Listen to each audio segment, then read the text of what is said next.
You are once again about to enter the world of survival horror.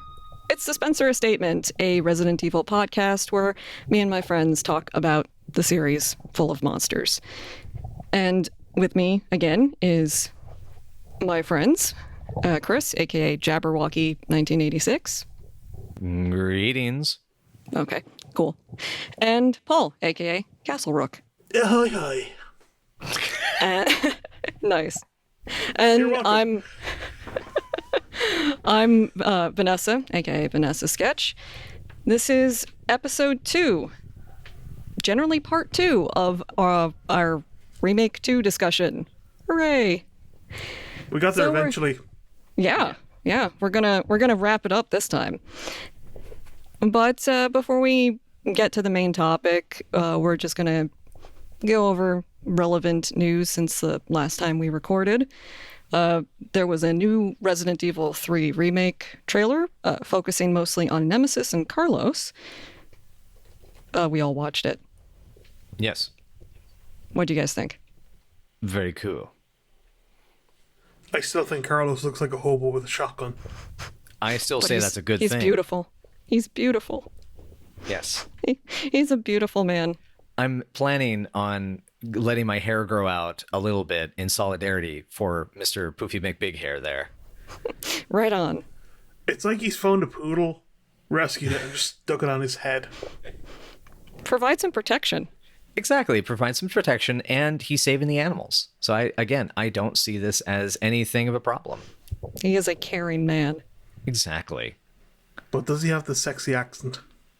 Well, kind of. I mean, he's played by the guy that did the voice for Javier in season 3 of the Walking Dead game. Oh, okay. Did not know that. Yep. I knew it was kind of familiar, and then found out like a couple days afterwards, and I was like, oh, that's why he sounds familiar. Well, that's cool, because he was good in that. I liked his performance in it. So I think he'll be good. Mm-hmm. Also hitting Nemesis with a car. That is a blast. And as having just replayed a bit of Resident Evil 7 yesterday, I'm looking forward to doing that. Also, Nemesis with a flamethrower. I'm not looking forward to that. Yeah, that can I could take it or leave it personally. I just don't want to be lit on fire. I'm against it personally. Burn, Jilly, burn, disco Inferno. Oh, too bad she's not going to get her disco alternate costume back. Yeah. Aww. That isn't unless it's in the game and it's not a pre-order bonus, and so we just don't know about it yet. Yeah, I mean, we don't know what the actual other alternate costumes are yet. That could be an unlockable. Yeah, I'm just wagering that it's not going to be there, but I can't say for sure. Who knows? Don't know. But I do know that I'm looking forward to running Nemesis over with a car. Mm-hmm. Yeah, Yep. whether it's a scripted sequence or not, it's still going to feel like we're part of that. We're with Jill on that journey, which is... Yeah. I think overall it's probably going to be more active. Mm-hmm. It tries to... These games tend to just try to make your choices feel more, I guess, baked in. Like, things that you actively are choosing for yourself rather than just being given, like, go to the left or go to the right. Right. It isn't like what was it? Dragon's Lair. You know, those old FMV games. Or like Until Dawn. Oh yeah, which was in many where ways it's like literally left or right. Right.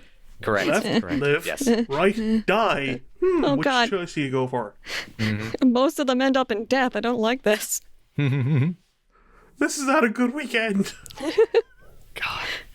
Oh, that's a whole. That's a whole other subject. But Yeah. So in other news, the collector's edition for Resident Evil 3 Remake was out in Europe for pre-order and promptly was all snapped up. Not so cool. No. Right. Yeah. Sorry, guys. Yeah, so my understanding was that like the one for the US, which sold out in December pretty much right away, like it was like within 4 days GameStop was out for the collector's edition because I tried to get it and I was too late and ugh. But But yeah, so wasn't it like in the European version, this European release of it that I should say the European pre-order for it, I think it was out within like 12 hours or something, or like a day. I thought it was like a couple of hours because I saw some people that were like, "Oh, this is already sold out," and it had been announced like 2 hours prior or something. I have no idea. It might have been ridiculously short like that. Either way, by the end of the day, I am 99% sure that it was all gone. Oh man. And what's really sad in situations like that is, we have to figure that quite a bit of this is actually bots that are just snatching these up for scalpers to sell on eBay for, $700. Yeah, I think the US version did end up with a lot of that already, which it is a entire bummer. Shouldn't be allowed to do that. Yeah, but that's... Well, I remember when the pre-order for the Resident Evil 2 Special Edition came out, and the European version got keys. Yeah, I'm still mad about that. And I saw them on eBay within a couple of days of the pack actually coming out, and it was something like €200 a key. Oh my god! Oh, that's some gouging. That's some gouging. 200 for the forum all told. That's the point when if you're in the zombie apocalypse and you need to get the key, it's like you have to gauge, okay, do I want to use this money that I'm not really going to need if I'm dead, or do I just want to shoot this person in the face and take the key and get out of here? Option C, smash him in the face with the crowbar. Just grab them and run away. Every time you say smash him with a crowbar, I'm just gonna say Half-Life 3 confirmed, man. Oh, Valve can't count to 3.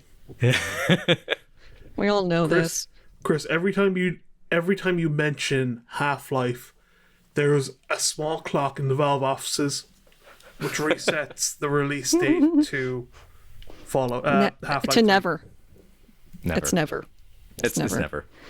No, it's but it does bring up that there is a difference between the European and American collector's edition, that they're getting physical copies of the soundtrack for 3 and Resistance. And we are not stuff too. I'm not as mad as I was the last time when I didn't get the keys. I care more about the keys still.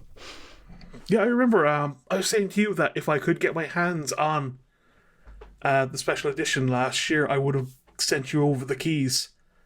Yeah, and it was just impossible to get anything. Yeah, it's ridiculous. Now I'm going to go to Etsy and get different ones. Make your own keys. Yeah, and they're affordable. Ha! And you're supporting, independent artists. And yeah. So stick it to the scalpers. If you're still aching for RPD precinct keys, head on over to Etsy. Check them out. Yeah, some really good ones out there. Yeah. Also, there are rumors of a new Resident Evil game possibly coming out in 2021, I guess, or for whenever the PS5 is coming out, maybe. Yeah, it's a rumor. Yeah, it's a murmur rather than a rumor. Right, it's a murmur. Murmur. But also that it's neither going to be another remake or Resident Evil 8. So there goes my hopes for a new Outbreak. Mystery game. Yeah, mystery game. Mystery Resident Evil. Which one is it? Could it be Revelations 3? We don't know. Could it just be a fighting game where Resident Evil characters just smack each other around? I would totally be into that. Don't steal my idea from last night. I said smack each other around. I don't know if that was like your... Did you want them to smack each other? Well, the death match. That's not the same thing. Mine involves way less death. Yeah, it's a beat 'em up. Actually, okay. Yeah, because that's the thing, right? It's like when we come to like spin-offs of the franchise, I mean, we've definitely have seen people that have wanted to and have done fan-made beat 'em up spin-offs. We've seen the characters in fighting games, which has been a blast, and the times that they've worked well. MVC2 and I felt Ultimate MVC3 was very good, but Yeah, there's definitely a lot of magic they could have with that. But yeah, it's a Yeah. bummer if it's not a remake. I was thinking like, gosh darn it, we don't get our high def remake of Resident Evil Gaiden or You were never getting a remake of Gaiden. Wait. I know what it's going to be. Resident Evil Gun Survivor 3. I was also going to mention Ark Thompson Returns. Yes. It's not a remake of Survivor. Yeah, probably not. No, it's Not it's going to be a that third I game. wouldn't take it though. Oh yeah, no, I would take that. Especially, I mean, if they did a decent, I think with Resident Evil 7 proving you could do the franchise well with a first-person perspective, I would totally be fine with that. Yeah, basically, as long as this whatever mystery Resident Evil game is not like Umbrella Corps or Umbrella Corps 2 or anything like that, as long as Yeah. it's not that, I will probably be happy. It's gonna be a Operation battle royale, Raccoon isn't City it? 2. I would still be happier with that. I didn't hate Operation Raccoon City. It wasn't great, but I didn't hate it. I had fun with it. I played it. Yeah, which unfortunately, trying to find a copy of that is starting to get harder nowadays. That's weird. Yeah. Yeah, I was looking that up recently that the used prices for that, especially because there was like a special edition that was like I think like a pre-order thing at GameStop and Best Yeah. Buy, and it's Yeah, I gotten do to the remember point where that. like those physical copies of that is going up to like $40. I think I have a digital copy for the PS3, I want to say. Yeah, the PS3 sales often get really good. I see it drop sometimes to like $9, so I'll just wait for that again and snag it. Yeah, I have it on Steam. Kind of hoping it becomes backwards compatible with like the with 4 and the Xbox One, so I could get it for Yeah. Xbox. Yeah, there's a lot of people talking about that, and I'm still so skeptical. I've been burned, man. I don't know. I don't like to be too cynical about it, but it's just, man, when it comes to rumors like that, it's like, oh, this would be so nice and cool, and then it doesn't happen. I don't know if it's a rumor. I'm just saying I would like that. Yeah, okay, that's good. Yeah, That's what I wish would happen. agreed. Yes, I've seen a lot of rumor mill talk about, oh, the PS5 is going to be backward compatible with the entire PlayStation line from 1 to 5, and I really hope so. I don't know, but I really hope so. Mm-hmm. But that is again a different topic. right, exactly. So I think that actually wraps up major news for Resident Evil right now. There's not much else going on. We're all just waiting for Resident Evil 3. Mm-hmm. And just kind of getting into like anniversaries right now. We're like, because Yes. like we're recording this today on the 1 year anniversary of the Resident Evil 2 remake, and and we also had, I think, was it 2 days ago? I think was Resident Evil 7 Day, and then Yeah. and then Resident Evil. Was it yesterday? Maybe it was yesterday, and then Resident Evil 2's original release was Tuesday/Wednesday, I think. Right. That was, because I drew a picture that day. That's right.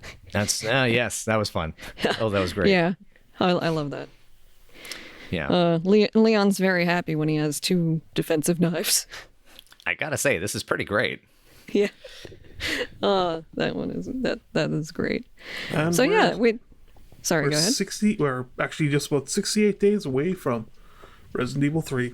Woohoo! Nice. Counting them down. Counting them down. And yeah, getting close to Code Veronica's anniversary, 20th anniversary, actually, next month. And then, Oh my god, old. Nobody yeah. cares about Code Veronica. Hey, we do. We were doing a Let's Play about that. Shut up! Shut up. You guys are the ones that have to like keep practicing and have to like, I'm going to be practicing after we're done recording this podcast today. Oh, you're gonna keep playing Code Veronica for the rest of your life. It seems like. It's my fucking boulder. I got to get up a goddamn Yeah. wall, isn't it? Sorry. Just punch it. I'm not It's that the Chris, Redfield okay? way. I'm not a Redfield. I'm sorry. And you call yourself a Chris. Fine, I'll call myself a Jabberwocky instead. How about that? Fine, loophole it. Fine, I'll get the Vorpal's sword. Wow, that was a nice pull there. That was good. Yeah, no, I got that one. Nice. That's good.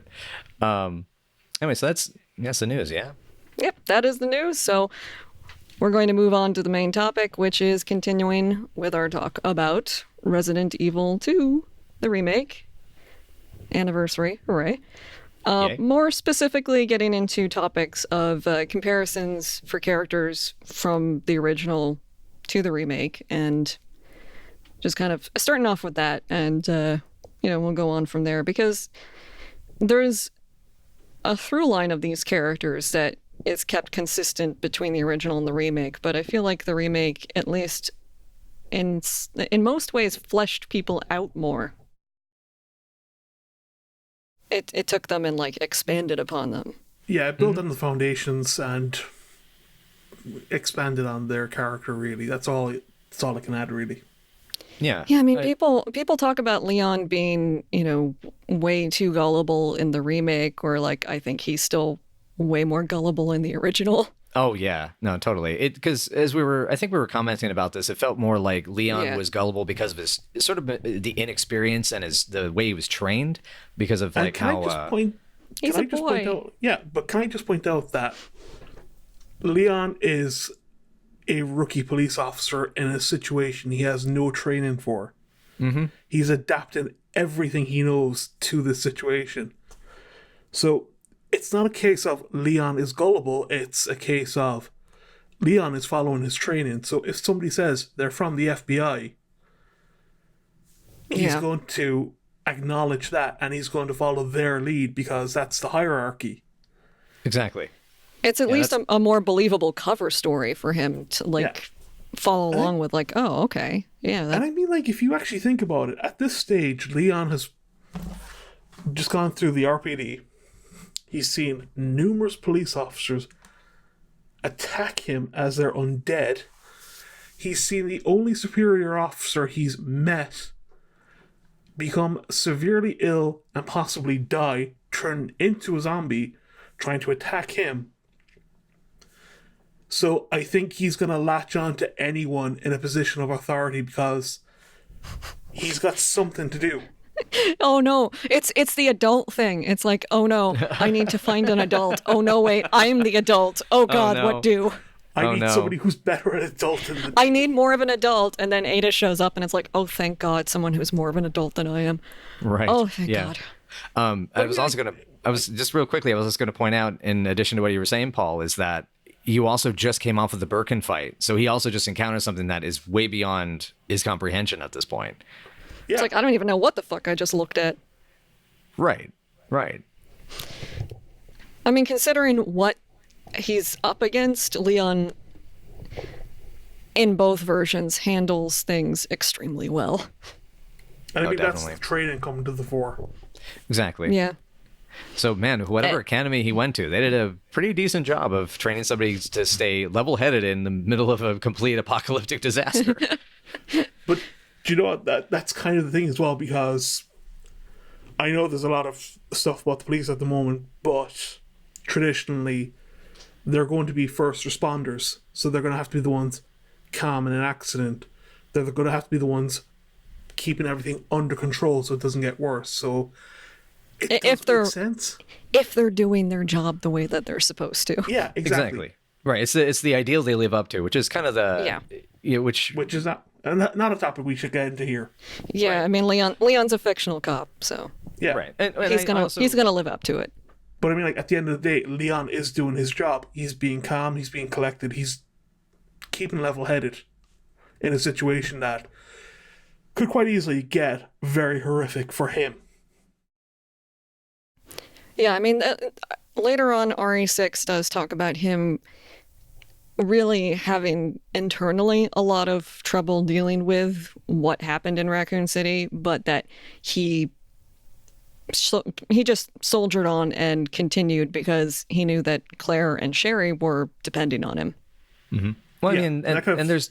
I was also going to say, I mean, that's a lot of what you hear about the stories of people in survival situations in war, especially those who've been trained to deal with that, like firefighters and soldiers, is that it's you have to stay cool in the moment. And then because you know that with all that stress, you have to eventually break, but that breaking point comes later. And you do that when it's over, and a lot of things, elements about adrenaline, and especially like trauma research talks about this too, where especially for people with therapy issues that you have to go through, but anyway, it's fight, flight, or freeze. There you go, exactly, the three settings. And yeah, I do have a point actually about Leon's idealism that also connects with him and Claire and how the characters evolved, so just making sure I bring that up so we can get back to go for it. Okay, so the thing that I thought was kind of cool in the evolution that or I guess how they evolved this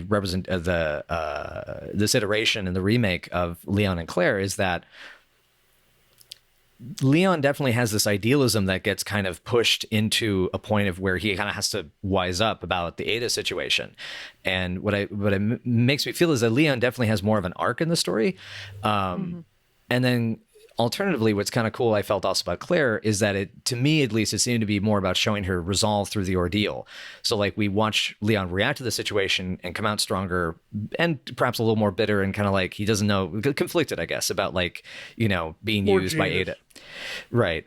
But whereas Claire, on the other hand, just kind of has to steel herself against the onslaught of like these two psychopaths in the form of Irons and to a degree Annette, and then this inhuman monster, and just trying to save Sherry. So it's like they both have their missions, but I like that there's also kind of this clear difference between the two, so that they're also that it doesn't just feel like, okay, this is character A and the only real difference is these characters that they encounter and that it's kind of more of a love story. And this is character B and they're just like a Ripley, surrogate, character for this Aliens ripoff, basically.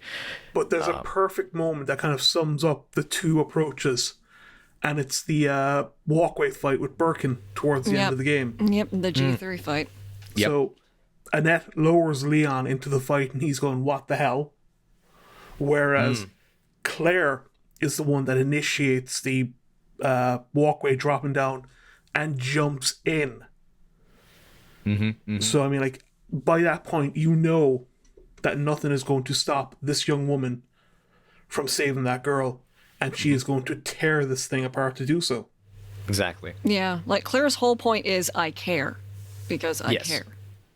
Whereas Leon's entire point is I'm going to stop this thing, but because I'm being forced into it. Whereas Claire's point is I'm going to tear this thing apart. Yeah, and it's also reflects their relationship with Annette, because Claire obviously works more alongside Annette and gets Annette to do the right thing by Sherry. Whereas like Annette with Leon is more antagonistic because he's with Ada, who's an overt threat to Annette and the G virus. And he's also a cop. And he's also a cop, and she's working for Umbrella. Like, he's not on the take, so what do I do? What do I do about this? But also that like Annette's main goal in 2 is, at least in the remake, is G-Virus not getting out. It's not leaving here. It's not going to infect the rest of the world. I'm not going to let it. Even if my entire family dies, I'm not letting this out. Which sorry, go on. And that like with Leon, she knows that this, no matter what, this cop's been doing a good job of surviving, so he has a much better chance stopping William than she does at this point. Whereas I think Claire kind of actually calls her out on the attitude and just says, be a better mother. Yeah. Like they both call out Annette for different reasons. Right. But it's Claire's that takes hold. Yeah. It kind of makes me think a little bit, we were saying about how it's a bummer that the second scenario, the second run, doesn't have that kind of equal narrative depth, because it would have been interesting to actually have, and getting to actually see a bit of Annette sort of getting hit by that 1-2 punch of the accusations from Leon and the accusations from Claire, and actually figure out like how can you actually have her make different decisions based on a Claire A, Leon B, or a Leon A, Claire B scenario based on when those things happen to her. That could have been very interesting to examine. But I mean, it also is incredibly complicated to figure out.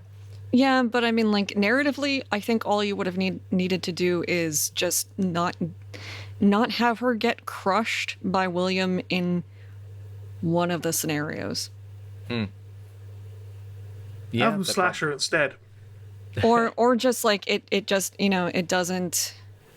I'm guessing, like, if you wanted to make it work, you could probably have her get thrown by William in the first place, and then she just goes and dies after saving Sherry, and that's like her actual death. Yeah, because that seems the much more canonical way to get the most dramatic and narrative kind of impact. When she shoots Ada, I guess the problem is that, like, the timeline doesn't really match, and, like, how is she going to get back over there? Yeah. Or, no, or wait, did she go over there and cure Sherry and die and then wake up and then come back and then and then shoot Ada and then have the bridge collapse and then die again? I don't know. It's really and confusing. that's unique that she's got 2 lives. Yeah. She just loses them in the space of 10 minutes. Yeah, I mean, it's a real bummer because that does makes storytelling more difficult in this case, and also because the arcs are pretty strong for these characters. Mm-hmm. Mm-hmm. I mean, you're and right. that muddles it. It would make far more sense for Annette to have this arc where, when you're playing as Leon, she does stop Ada from stealing the sample at the cost of her own life. And that should be her arc for that story. But her canonical arc should be the fact that her actions have put Sherry into danger, threatening her own life, and it's the realization of what she's done has driven Annette to give up her own life to save her daughter. Yeah. Yeah, I agree with that. Yeah. At the very least, as it is now, I mean, all we can do is just bemoan that Annette didn't enter the Konami code and get more lives. Bloop, bloop.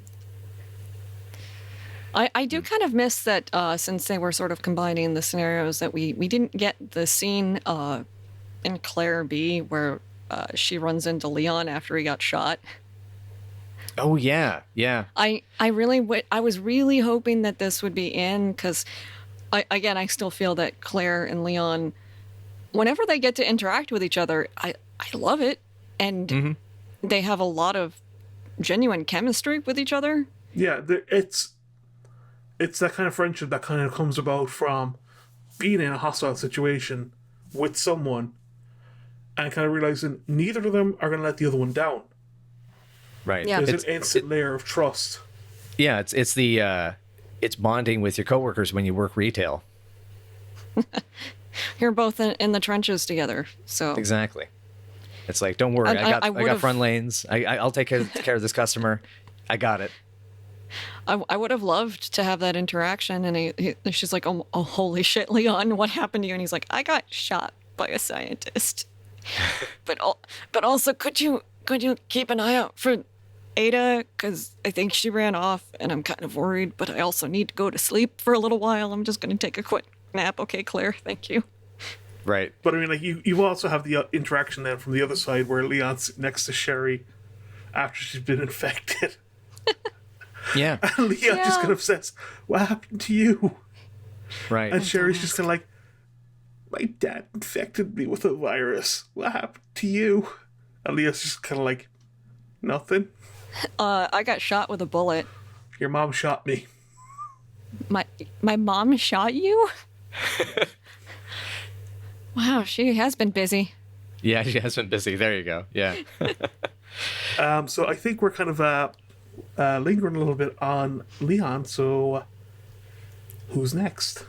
I think that would actually go into Claire. Mm-hmm. I mean, if we're going down the main character list here. Yeah. Does anybody else have thoughts? Because I don't have a lot of notes written down for her just yet. Well, I think... sorry, go Vanessa, ahead. Go ahead. No, you go. No, Oh, please. that's glorious. Please. We're going to be like this all night. No, after you. No, I insist, ladies first. Damn it. Okay, fine. I think that her personality in the remake is actually even more active than it was in the original, and they really did kind of use it as like a jumping off point for her, as like, we're going to build on this aspect of her character and expand on it. And Claire is just like, fucking fearless. Like, Yeah. you can tell she's afraid of what is happening, but at the same time, she is always constantly going like, okay, I'm afraid, but fuck this, I'm getting it done. Well, that's true bravery as well. That's courage Yep. to be afraid but still go forward. Yeah, what is it? It's that old quote, courage is being scared to death, but putting on your boots and getting on the horse anyway. Yeah, but I mean, like, it marks her as Chris Redfield's sister. I was just about to Yeah. point that out. Yep, absolutely. She's the sister of a guy who's in the Air Force, who's had to go through a traumatic experience of losing her parents at a young age. She's got a certain steel in her. And the whole point of Resident Evil 2, the remake, is that the steel's there. What she's going through is the crucible that hardens it and makes her much more formidable. I mean, part of the reason why I was never a big fan of original Claire is the fact that she never seems to have, to repeat what I was saying, that bit of steel in her. It's always kind of like edging on afraid to kind of starting to panic. Interesting. Like, if you ever hear her sometimes. No, I mean, her- she is a 19-year-old who is definitely in over her head and possibly still, less equipped for the situation than say Leon, who is, a trained law enforcement guy. So Yeah. like her training's informal and Oh yeah, but Claire's never going to be a victim. I'm sure her parents and Yeah. her brother would have seen to that, especially because she is a college student. So Chris would have definitely trained her to look after herself to a degree. And I think that shows more in the remake. well, in the remake, she also has that tiny little gun for self-defense. Oh yeah, no, she carries a 9mm revolver with her.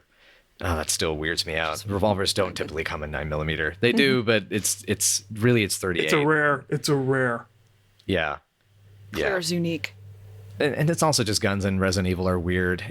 I won't get into this. That's a whole other conversation. That's a different topic I'd say altogether. that it marks as well, though, that the Redfields and the Burtons are quite closely connected. So I could actually imagine Barry giving her that revolver when she was going to university. Oh God, I totally could too. Yeah, I'd love to see I could that. buy that. Yeah, well, and that was actually one that brings up, then how Claire's relationship with Moira in Revelations 2 is there, and how there is obviously she's been Yeah. around the family. That actually makes me wonder as well how much of what they were able to do with this remake version of Claire is definitely informed by the evolution of the character through Code Veronica, Revelations 2, and even with the movie, with Degeneration as well, that you basically, you kind of see that element sort of be refined. And so now they get to come back. It's like, okay, it's kind of like when you do a better prequel or like I guess in many ways a remake, of like, okay, we're going to refine this aspect of the story and this aspect of the character. Yeah, it's like having the hindsight of knowing where the character goes can help you distill this arc in the remake to really help you remember where the character goes, even if you never get a remake of any other game that she's in. Yeah. I want a Code Veronica remake. Yes, She please. is an underutilized character to a degree. Yeah. But I think that kind of makes sense as well because she's not a police officer. She's not in the military. She works for an NGO. Or she has, yeah, that's right. Yeah, she's worked for two different NGOs, right? If we're going by Yeah. the CGI movies, if I recall. She worked for Terror no Save. wait, isn't it just TerraSave? Oh, TerraSave was the same. Okay, never Yeah, mind. My bad. I still have some gaps in my knowledge of that era of Resident Evil. But I mean, like, she's not the kind. She shouldn't be the kind of person that goes charging into a building that's on fire, but she is because there is someone there who needs her help, and that speaks a lot about Claire. But it's kind of hard to put her into that situation all the time. Yeah. Whereas with Chris, because he was a member of STARS, because he was part of the anti-Umbrella Task Force and an agent for the BSAA, he's going to be sent to these hot zones repeatedly. So it makes sense for him to be one of the more used characters. In some respects, when it comes to character use, I think that gets into kind of an interesting thing about the series and how it uses its characters, and how I think the Resident Evil 2 remake does something kind of cool about bringing it back to that more grounded survivor, element, and that there is definitely an aspect of training and about, as we're saying, like this kind of the natural innateness of their survival instincts, or the apocalypse bringing out their inner self. But when it comes to I notice with the franchise, it's kind of like with I liken it a bit to like how Godzilla movies choose their monsters. This is a very quick tangent, I swear to God. But it's that in the Godzilla movies, even when the idea is better to have a different monster, they will always say, no, we just got to have Mothra or King Ghidorah because they're more popular. And that's just entirely what it comes down to. Because GMK was not going to be Godzilla, Mothra, and King Ghidorah. The M and K were completely different creatures from elsewhere in the franchise. And the director was not allowed to do that because they said, no, it's going to be what sells the movie. And I think it was maybe better for that. But that's the point, though, is I think with keeping Chris in the franchise is and the characters from the old classic Resident Evils, I think a lot of it is about understanding the fan base and trying to keep people involved in it by taking these characters and doing new things with them. But definitely more, I think, from this aspect of who would the players want to play as again. And Chris is one that becomes very popular. Jill's one that becomes very popular, and Claire's one that becomes very popular as well. Yeah, but I think the core of Claire's arc in the remake, though, is she is a badass. It's just refining that badassness by taking away some of that innocence. Yeah, so to speak. I guess what to piggyback off what you're saying as well is to say that it's kind of like where she starts as someone who is really good in a bar fight, for instance, or really good in like helping someone through like a domestic violence situation, and at the end she is this gun-toting flame, she uses not flamethrower, but sorry, the spark shot, grenade launcher. And, I mean, she is using hardcore military weaponry and taking on monsters that are like 2 to 3 times her size. And jumping in to do it. Exactly. Yeah. And that's kind of, I think what's kind of nice about that is that in movies we have this tendency to make our character arcs really broad, whereas to say that like, well, they have to clearly in the first act say that that's not who they are, or they have to make it clear that that's not who they are, and then it has to change at the very end. I think what's kind of cool is Claire is still in many ways the same person at the start and the finish of Resident Evil 2 remake. It's just that the scope of which she's capable of doing it has increased. Like, she was always capable of looking after herself, as you've said. I mean, she carries a revolver for self-defense. It's not a case of, I would never use a gun. It's, I'm going to use a gun straight away. Because if the situation calls for it. Yeah, it's an effective form of defense for her. Mm-hmm. So, like I said, Claire's arc was very much being the badass, but refining it to that point. And distilling it to where she's much stronger for the experience. That's a good point. Yeah, and compared to the original, it's a similar arc, but it's just, I guess, more pronounced in a way. Well, you're talking as well, like 20 years writing experience and script experience. I mean, also the 20 years, I guess what I like about it is that it feels like the same arc, but it gets to be expanded upon because now we get more dialogue, we get more interaction, and her relationship with Sherry becomes more, actually more sisterly. Yeah, I really love that. She doesn't slip into the maternal aspect. She slips into the big sister because that's what her experience is, to have an older sibling, not a parent, but an older sibling looking after her. I was thinking about that too, and when it got brought up, her being sisterly, it's like, oh right, because that's probably what Chris, very much what Chris was like, raising her, having to look after her. I don't think he was doing braids, but he was looking after her. And I like that they get to have more bonding experience and more bonding time overall. I still think because like they get more dialogue between the two of them as like just conversational, like the whole thing about like both of their dads being dead or gone or by the end of the game all their parents being dead. Yeah. They're like, Batman. Hey Claire, I'm like Batman. So am I. Yay.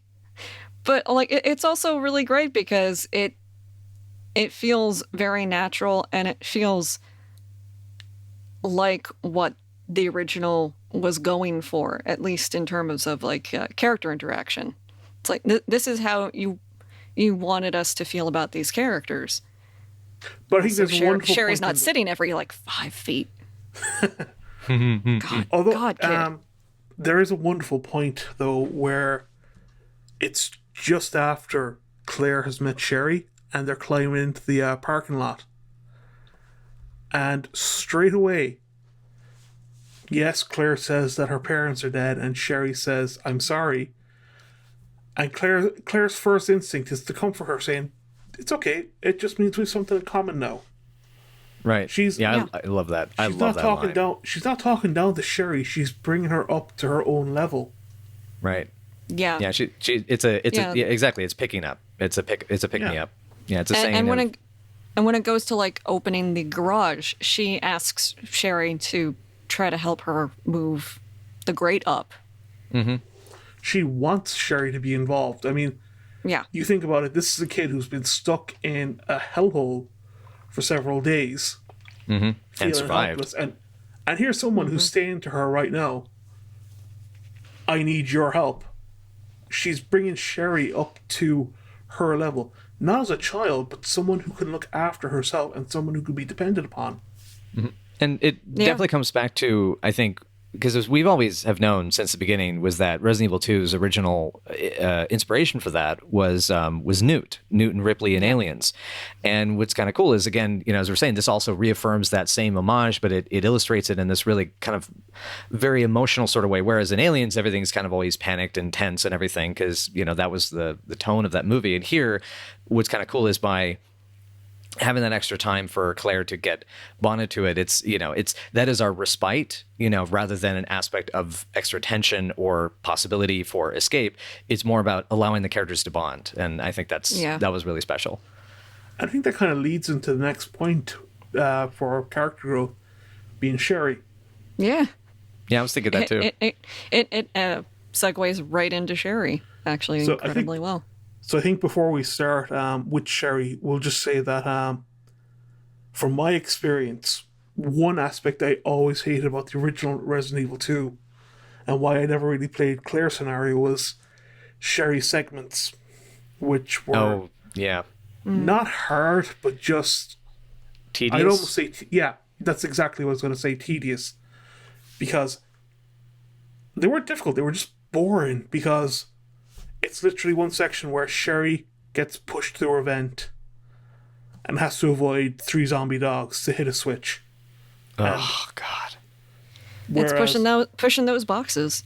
Right. Whereas now in the remake, obviously, it's actually one of the scariest sections in the game, and it really ramps up the helplessness this kid has, which works wonderfully for her. And it is awesome in surround sound, by the way. There's a lot of really good subtle, that's kind of Resident Evil 7 style touches that they kind of use some of the similar sound engine where there's just like little sounds of stuff falling in the back. It's just wonderful. Yeah, the game definitely does that, and I would recommend playing with headphones if you can, because it's amazing. But also that, like, at least in the remake, even if you don't like Sherry's segment as much, you can easily, once you know the pattern, get through it and finish it. And it's, I guess, a little easier to repeat than dodging the dogs in the original. Although, I mean, I dislike going through the tunnel more. The one that has all of the roaches in it. I was about to say, the roaches part, because I've died. I think I've died about 5 or 6 times to that. Yeah, because you have no way to heal yourself. Yeah, there's no way really to heal yourself, because I think you might get it's instant death if you get that's the hit main by thing. like 5 of them at once. I think. Yeah, that's the thing. It's either they do hate nothing. that. Yeah. But I think in the remake they do make you realize Sherry is a young girl. She's on her own. She knows that there's something after her. She can't find her mother. And there is a monster chasing her, and I don't mean her father. Nah. Yeah. But And it's the fact that she hasn't broken down into a ball crying somewhere kind of speaks that this is actually one of the bravest characters in the franchise. And I agree with that. Yeah, she's incredibly strong. She will never break. I mean, that still also goes for the original, because even with all the stuff that's going on in the story, no matter which version, Sherry never really Breaks. Yeah, she doesn't have a breakdown. She's always able to push forward. I was going to say there is the moment where she starts to break down and cry, but it's only at a certain. It's also after she's gone through so much. It's like, kid, feel ya. You would probably be in the same place at that point. I mean, it's natural for her at that point. But there is one thing I kind of missed with remake is in the original, if you were walking along with Sherry and you stopped, occasionally Sherry would come up and grab your hand. Grab your hand. Yep, I spotted that. Yes, I always loved that little thing. That was such a cute touch. Mm-hmm. It's one of those little animation touches that you got in the original Resident Evils. Like, I always loved in Resident Evil 1 when you were in the firing stance and the character started to move, their forward leg was actually moving and rotating. Yeah, as they're moving, spinning around. So it's a little animation touch, but it adds so much to Sherry's character. Yeah, she's a kid and she wants human connection. Yeah, human connection. Yeah, she wants someone to care, because she's always trying to get her parents to do it, but they just kind of don't. Mm-hmm. It's not a or case with that, Annette, it's hard to show it. I mean, it's not a case that her parents don't love her. It's quite obvious that they do adore her.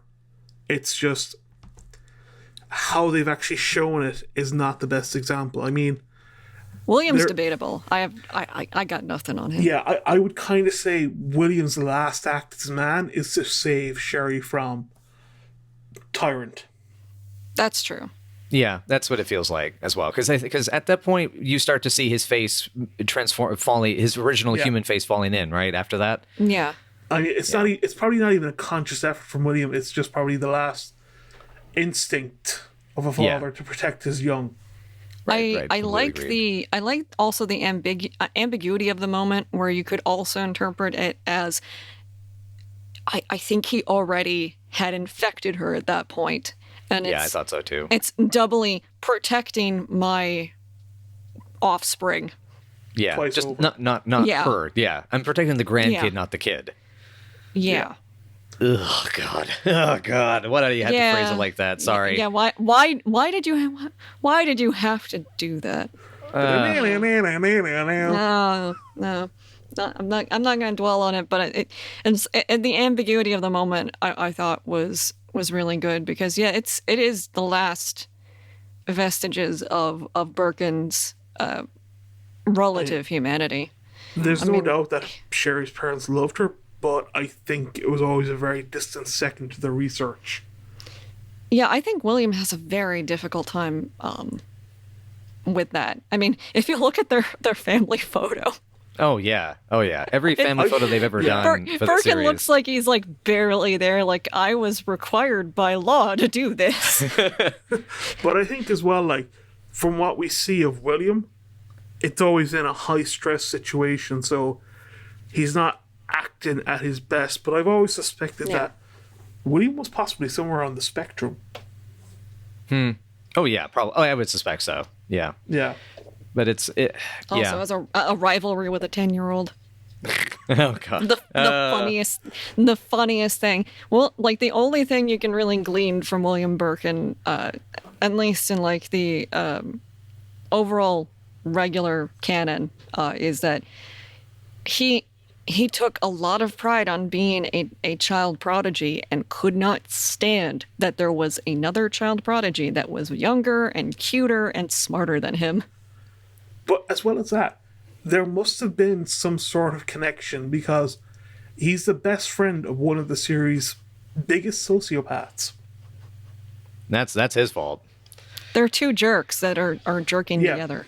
Oh, phrasing. Something wrong. I'm so sorry. I am so I'm so sorry.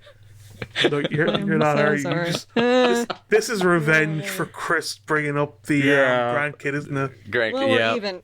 We're Yep. even now, aren't we? You Yes. do realize I'm gonna have to drop some sort of brain bleach nuke on YouTube for some point No, now. no, We've yeah, we've got yes. we have at least 30 No, minutes left in this. You got time. Oh, that goddamn escalation! I've ruined it. Oh man, I wanted to get You're not back gonna on track see it because there was one thing about Sherry I wanted to bring up before we get to off on the Birkin path, or the William path, I should say. But the She is a thing Birkin. she is correct, right? I really loved in the remake version of Sherry that she captured what I remember, kind of that sort of that mental state of being kind of a neglected kid. Like my parents, Latchkey love me. kid. I mean, my parents love me. Don't get me wrong. Like this is, I mean, Vanessa knows for sure because she's met them, and they're Yes. they're really sweet people. And it just was a case of that. My mom was really sick when I was around the age when I was actually, interestingly, around the age that I was at Sherry's age, around 12. And my dad was really busy with work as, he gets overworked terribly by the job that he does, and as a systems administrator kind of guy. And what I think is kind of cool about the maturity that Sherry shows in the remake, especially compared to the original, is that even though the original, she definitely is very capable. She's shown to be a survivor and to be capable in those situations.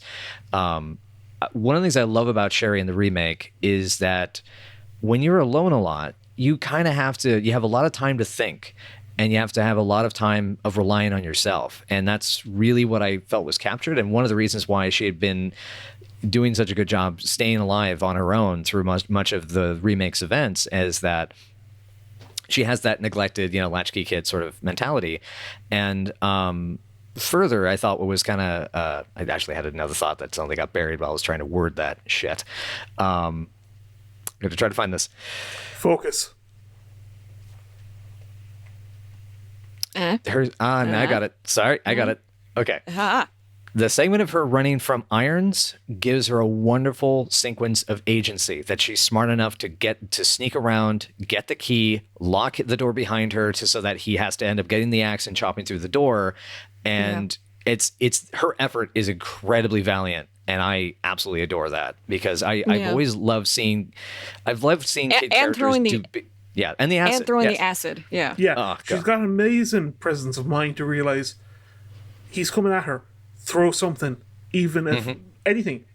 So I mean, like, there are kids who would have frozen at that point. And she didn't. Yeah. She did not. She I is mean, a born also, like, survivor. Annette is, admonishing her in the sewer, saying like, why didn't you just call the police like we told you? We taught you about this. And she goes, I did do that. Nobody came. So it was like Sherry followed all the stuff that her parents taught her about how to deal with things. And then when that didn't work out, she took herself to the police station to try to find her mom. Right. Yeah, I mean, exactly. That speaks more about Annette's, I wouldn't say incompetence, but kind of lack of perspective. Yeah, it Because- is part of Annette's not entirely grasping how the situation has affected people, I guess, in Yeah. a certain way. Yeah. Well, I mean, like- She's still trying to contain it. I mean, like, she's been in the sewers presumably for a week. She probably has Yeah. not been to the surface, so she doesn't know how bad it is. And it's just the idea that she's telling Sherry to call the cops. Presumably, there are more than a few who are corrupt. Right. Well, she knows for a fact who Irons is. Annette Yeah. knows Irons' deal. Yeah, and I mean, like, And I mean, in the original, they're in direct contact with each other. Like Annette is their the go-between, yeah. William and Irons. So it just kind of highlights that disconnect that Annette has between the world she's built up in her head and the real world. Yeah, I mean, it seems very likely that Annette didn't have a real grasp of how bad it had gotten up on the surface and was just mostly knowledgeable of how bad it had gotten in the sewers. Right, because that was her environment. So she couldn't Yeah. see past her own environment. Yeah, she might have thought that there was still more of an infrastructure in the city in place, Yeah. But I and think, she might not have been aware of it. But I think if we can sum up Sherry... Okay, if we could sum up Sherry's arc in one word, how would you do it? 2 words then, if you want. I would actually say resilience. Yeah, I was leaning towards that. I was going to say unbreakable. Kinda. Yeah, to an extent. I mean, it's a good point because she is the one that is totally okay with like, all right, you guys are going to adopt me and we can get a puppy at the end. So she is clearly not broken. Yeah. I feel like that called into like that. Yeah, you know what? Sherry's a weird kid. Yeah. Most kids would say, "Can I have a dog?" No. Can I have a cat? No. Sherry is straight into, "Can I have a parrot?" Yeah. I want to. I'm just thinking of the murderous toucans from Outbreak File 2 now. Oh man. Also, I think she wanted to start a band. I just kind of think like, she "I'm wanted gonna play somebody piano." to talk to. Yeah. I mean, she really wants to see where Claire lives. She A wants very she small wants to dorm room. Yeah, I mean, she wants to experience, College life at relationship- the age of 12. well, she wants to experience a relationship with someone who actually is paying attention to her, Yeah, I mean, isn't too busy for her. this is probably the affection that Claire and by extension Leon show her by the end of the game. It's probably more than she's gotten in her entire life. I don't know about maybe the entire life, mean, but definitely the it's- last like 6 or 7 years, though, probably. It's the most concentrated. More than her half of her life at that stage. Yeah. But I guess what I mean is that, like, from what I've know of people that I've met who've had this kind of, they've been much more, in many ways, much more abandoned by their parents than I, felt neglected at times. But many of them, it was pretty much once they were able to fend for themselves by about age 6 or 7, like, parents were basically just like, all right, cool, you're good. And then just walked away. God.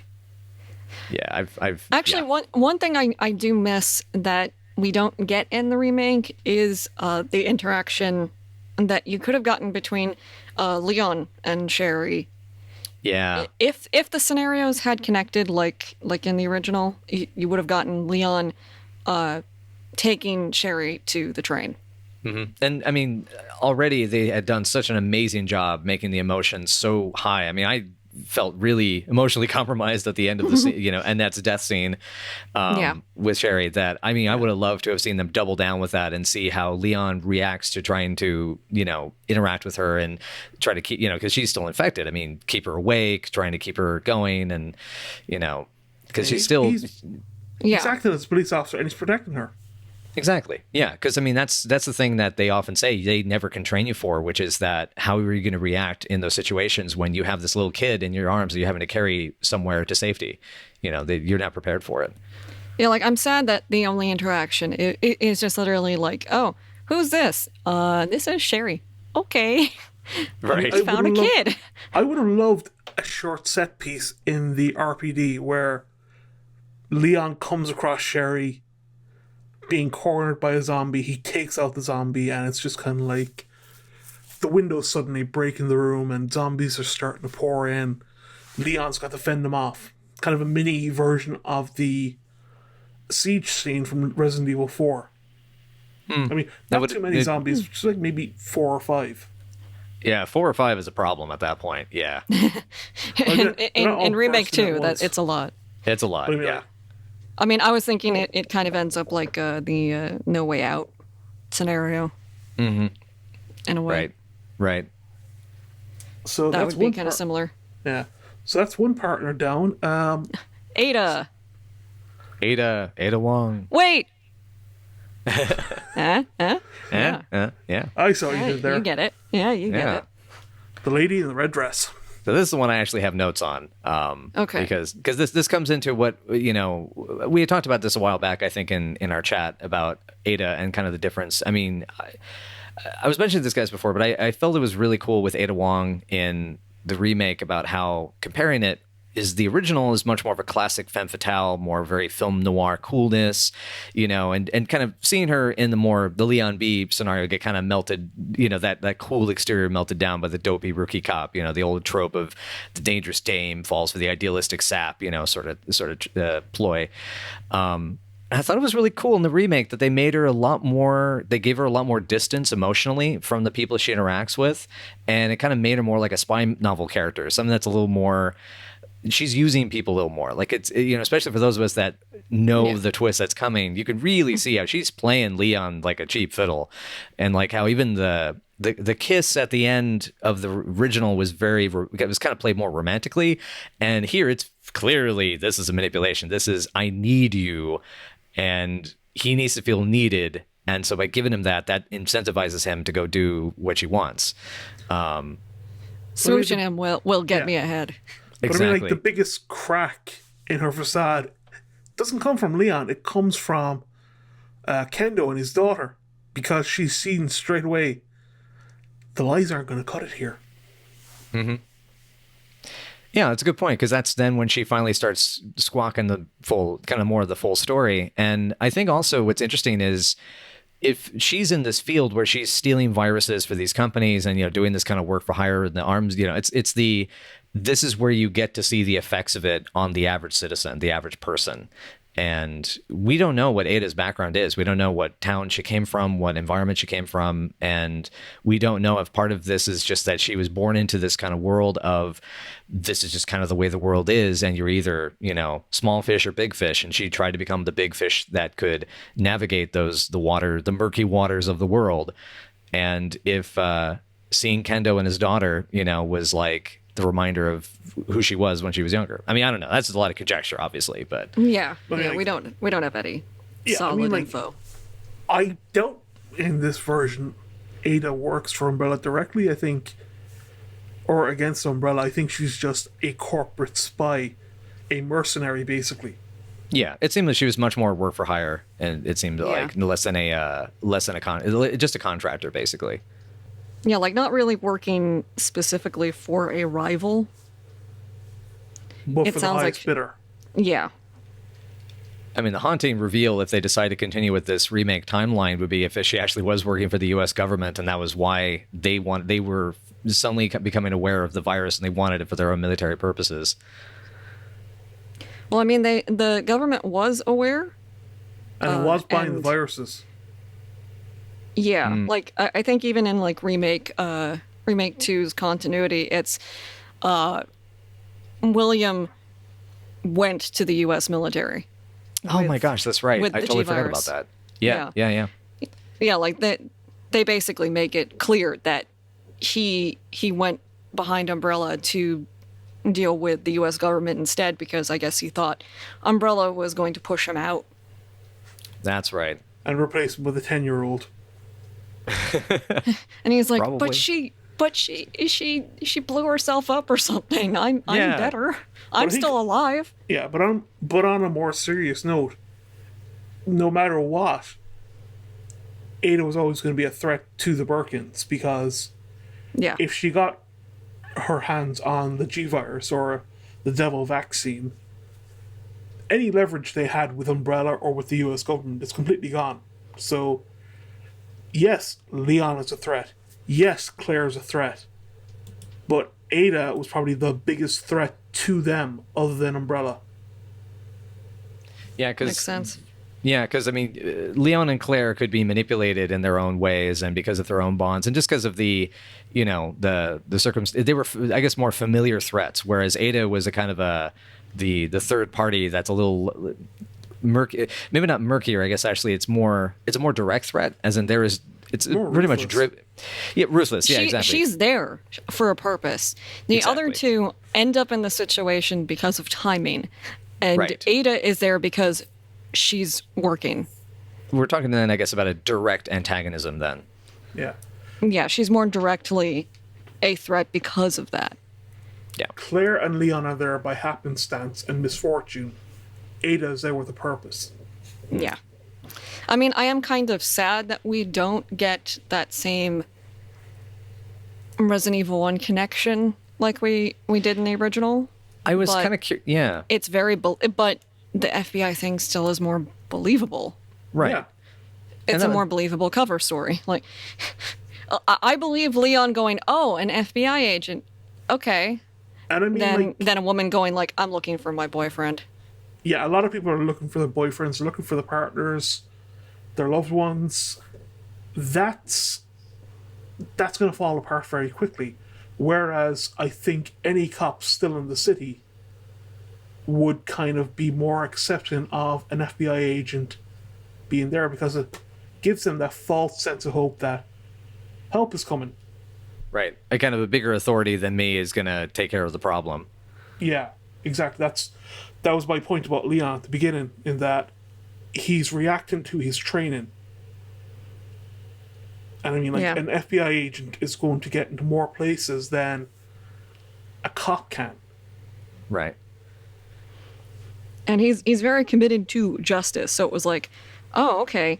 So there is someone actually responsible. Well, then we got to fix this."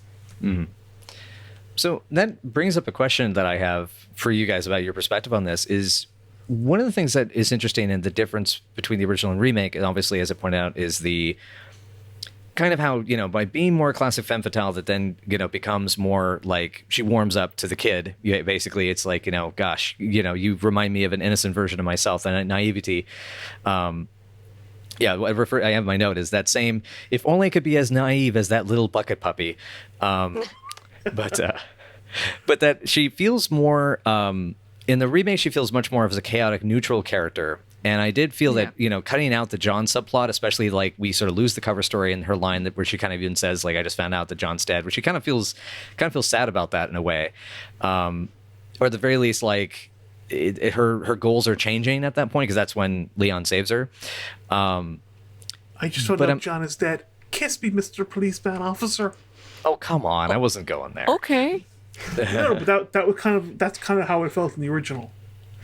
Kind of, yeah. It was moving that it feels more like the move bond on. is starting. Yeah. Yeah. Yeah, you're moving on real quick. Like, There's a warning period that's like 30 seconds long.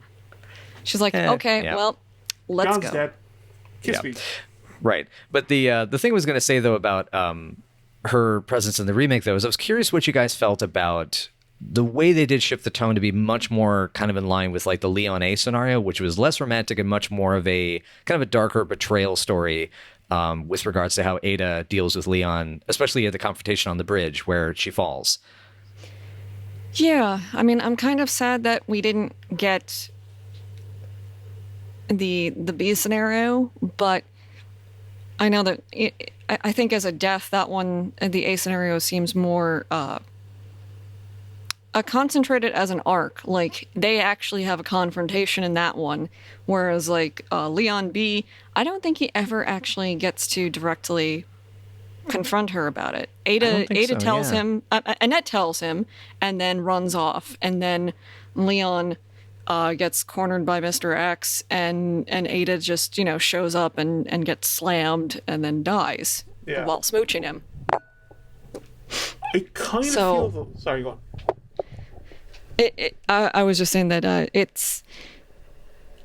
I completely understand why they went for Leon A because of that. Mm-hmm. Well, I mean, like, Ada is such a feature in later games featuring Leon that it would be kind of churlish to just kill her off at that stage in the remake. Yeah, I mean, it's weird It's because I always thought the B scenario death was at least easier to come back from because she didn't fall down a bottomless pit. But Yeah. I don't know. Unless maybe she's got a secret grappling hook that she picked up along the way. Well, I mean, she met Mabel Pines on the way and borrowed the grappling hook. I mean, she's got the grappling hook and like literally everything else. Yeah. Yeah. But to be fair, the fact that Ada has an EMF gun, her having a grappling hook doesn't seem that far out of the ordinary. Yeah. Or out of possibility. Yeah. I would say, though, that I think the latter half of Ada's arc in the remake is more about realizing Leon isn't just this guy she can keep manipulating. He's sharp. And I think she's not seeing him as a romantic partner, but somebody maybe worthy of respect. Because he survived so much. It's more like there's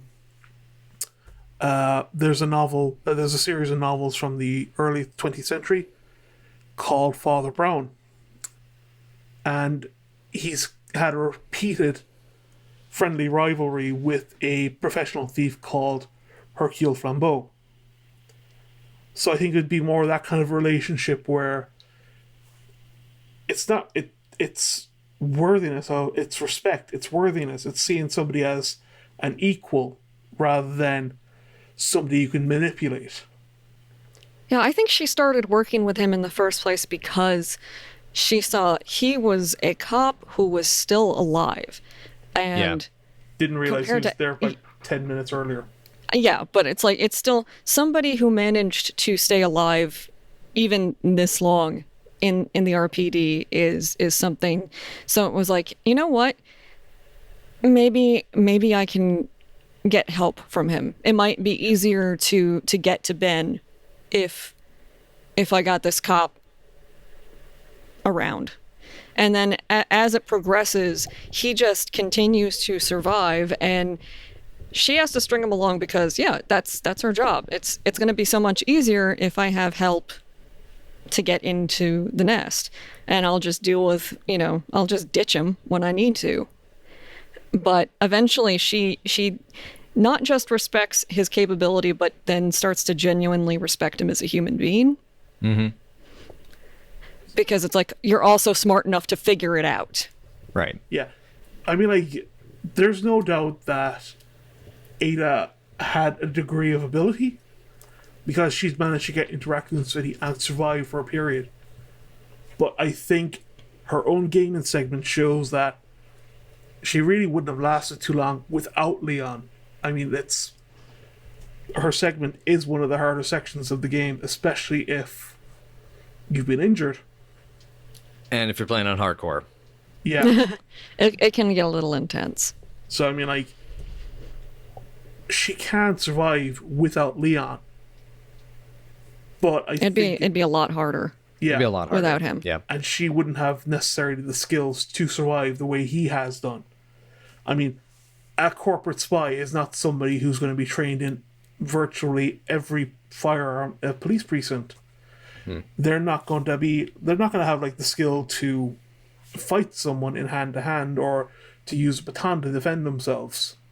It's a different set of skills than a police officer, and using Leon to augment her own skills and her own survival, that's to be expected. It's also really smart of her. Mm-hmm. Like, and this is a definite good strategy to maximize her potential of actually completing her mission. Exactly.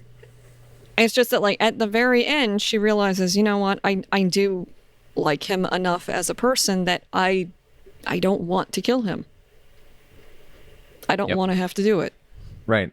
And it makes you wonder, if she had been able to get the sample a little sooner, if she would have just found a way to just let him go and they wouldn't have even had that confrontation. But yeah, we'll never know. I guess she used the EMF visualizer to unlock the elevator. Oh, that's right. Yeah. And I'm guessing, like, her basic plan was, okay, he gives me the sample. Maybe we ride down the elevator together. We get to wherever the exit is. The second that his back is turned and we're both away from the immediate danger, I'm just going to be a puff of smoke. So we're coming back to Ada Wong is Batman. She's Or Catwoman. It She's could have actually taken Catwoman. a That's far more right. sinister turn, where, they both get out, and as soon as Leon's back is turned, it's a gun to the back of the head and a bullet into his head. You always have to go there, man. You always got to go so dark. God. I'm saying she had enough genuine affection for him that she wasn't going to do it. I think Yeah, so too. but I think that's kind of like, that might have been kind of a case of where she knows she's going to die. She's acknowledging him as somebody who could easily have been a peer. Whereas, I think, had they both gotten out, Ada would have had the same thought and kind of realized, this is somebody who could rival me. I don't want to rival. Well, that also comes back to another interesting point about the difference in this new version of Ada, because I see where you're going with this, but I have This version of Ada is far more ruthless. I think so, but there is, and this is the interesting thing about the remake, is how it contrasts also with not just how Ada was in the original game, but also how Ada as a character has evolved through the series, because Ada is always in charge. She's, even when she is, appears to be weakened or gets defeated in some fashion, even in Resident Evil 6, with all the stuff that happens in her campaign, she always has this complete cool confidence that everything's going to be cool. I got this. I mean, she's like a Devil May Cry character in a sense. It's like even when she gets captured in Damnation, it's like, yep, this was basically something I can work with.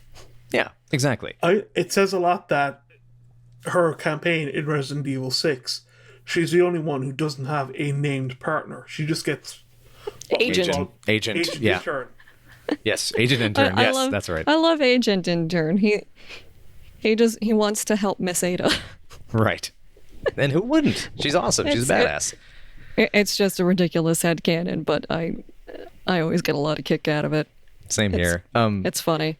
But the point I'm getting at, though, is that I don't honestly believe, at the very least, the original version of Ada, the original Timelines version of Ada, would ever have seen Leon as anything resembling a rival. And even if he was a rival, she always knew she would beat him. And she would always best him somehow, and either in through her feminine wiles, or because of the fact that simply she's got the better gadgets, she has better training, because she actually practices the spycraft, and there's a particular kind of psychological aspect to that which Leon is just not really equipped for. He doesn't have the background for it. Ada is always confident that she can one up him, however she needs to, when she needs to. Exactly. But it kind of says a lot that. She also has a soft spot for him. Yeah, but I think it kind of says a lot as well that anytime they do meet, Leon is able to match her move for move. I mean, look at the scene in Resident Evil 4 where... You look at it, I'm bitter. Do we have to? I mean, I know, but yeah. Yeah, where they meet again for the first time, and Leon's actually able to match her gymnastics with his own and kind of end up in a Mexican standoff situation. Really, the only reason... It's a John Woo standoff, not a Mexican standoff. Mexican standoff is 3 or more parties. Okay, Mr. Pedantic.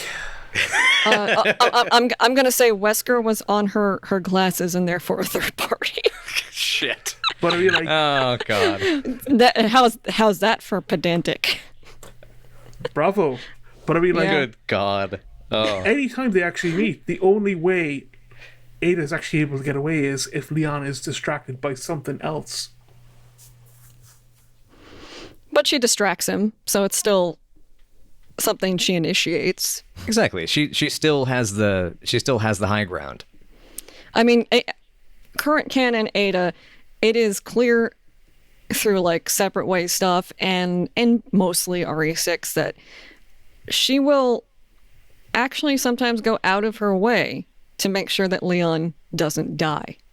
Mm-hmm. Because I guess she just cares about him enough to want him to not die.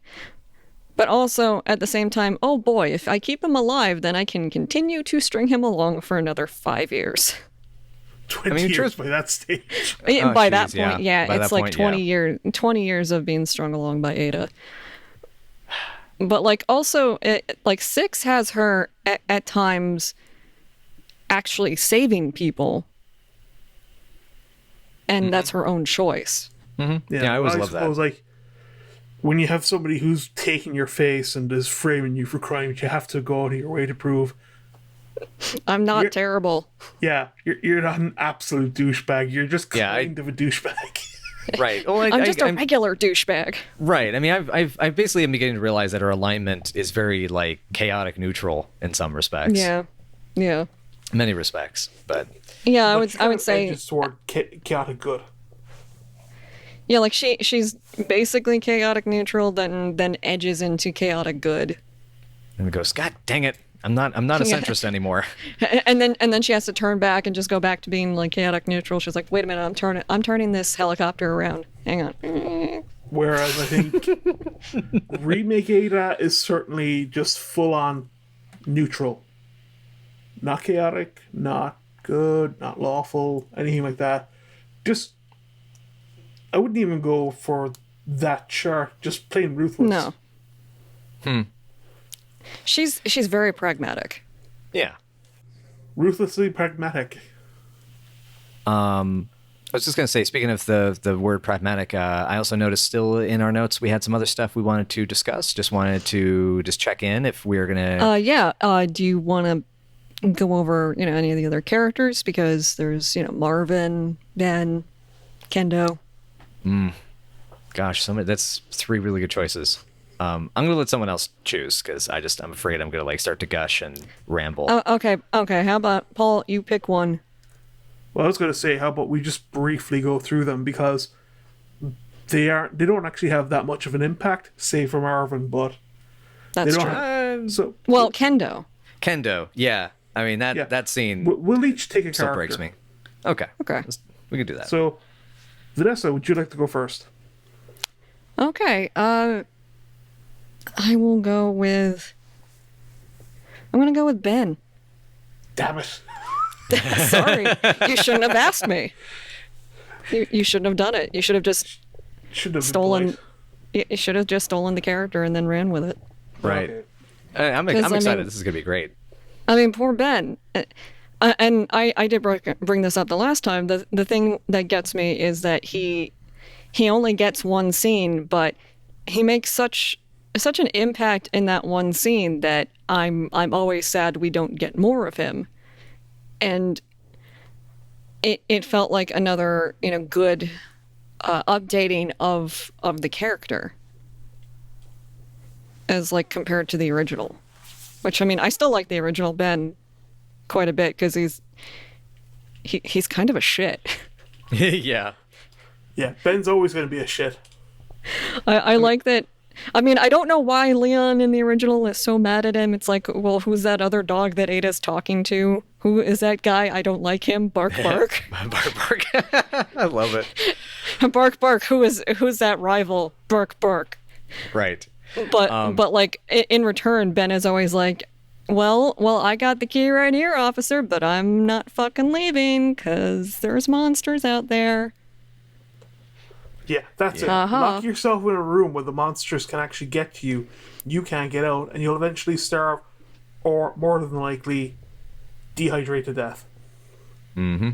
Well, I mean, he didn't think that all of the cops were dead at that point. He did actually sound surprised by that. Like, Leon's like, I'm the only cop left alive in this building, and Ben's like, what?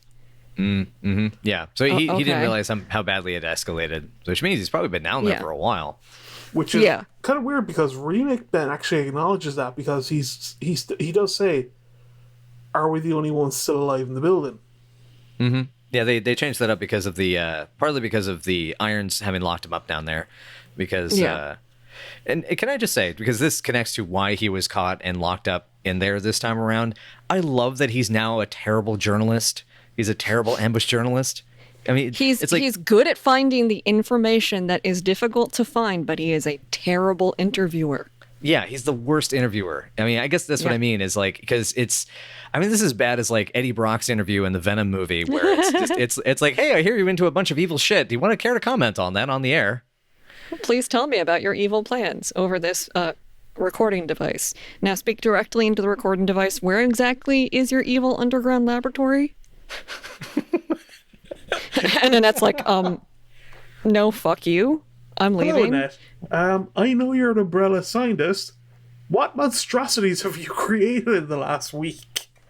Ben, of course you know I'm an umbrella scientist. Everybody knows I'm an umbrella scientist. I don't know what else you're talking about. That's ridiculous. I am leaving now. Goodbye. You suck. Just for that, we're not going to give you the vaccine for this year's flu. Oh, God. Well, I mean, that year's flu was bad. It was the T-virus. It was the T-virus. Oh, God. Whoops. Yeah. Yeah, it's not a good time. No, But I mean, like, no. there isn't really much of a change to Ben between the original and the remake. He is just a complete and utter douchebag. He's valuable. He definitely knew what the score was, and in a way seemed a bit more active in the remake in like uncovering the genuine truth. Whereas like I guess originally I feel like the only thing Ben really knew was that there was the chief was taking bribes from Umbrella. Right. That's pretty much all he knew was just the corruption side. He didn't necessarily know about the deeper conspiracy with the company. He didn't know to the extent that there were actual manufactured monsters, but Yeah. Remake Ben knows that Mr. X exists. Yeah. Yeah. Which, gotta say, that's still probably my favorite death scene in the whole game. As much as I love Elliot getting torn in half, my God, that eyeball pop is so Fulci, and I just fucking love that. It's so good. Yeah. So, Chris, who do you want to take? God. I think, oh man, I really want to take Kendo, to be perfectly frank. I think, yeah, because I have one last comment about Ben, which is just that I agree that I wish we had gotten more Ben and that we had gotten to see more of him because he does so much with that. And the kind of probably not canon element that he probably got some of his information. He may have gotten some of his information from the fact he was dating or knew the mayor's daughter. I thought was an interesting thing. Who knows if that's like... Yeah, Ghost Survivors is... I mean, most of Ghost Survivors I consider to be utter, just have fun. Non-canon. It's just fun. Yeah. Yeah, I mean, it's either non-canon or like the part like based on canon that we didn't get to. I don't know. Like, I mean, they do say it's like in dawns that never came. So it's like it's possible that they did actually have a relationship, but that you never get to hear about it. Mm-hmm. But it's also weird. Exactly. I don't know. But the anyway, so back to the aspect of Kendo was I was, to be honest, blown away with what they did with the remake. I mean, we've discussed this a bunch when we've streamed this multiple times. I've gotten to the point where I don't really play through it on the stream just because I still get kind of emotionally compromised watching that scene. And it's like it's almost a little too much, when doing it. I think what's really special though is that in 1.5, the character model or the character design for John Kendo, or just John, we don't actually know if he had a last name by the time they were that late in development. You have that as a survivor character who's just out there just trying to do his thing and trying to help people. And there's versions of it where he worked for Umbrella and tries to fix whatever, blah, blah, blah.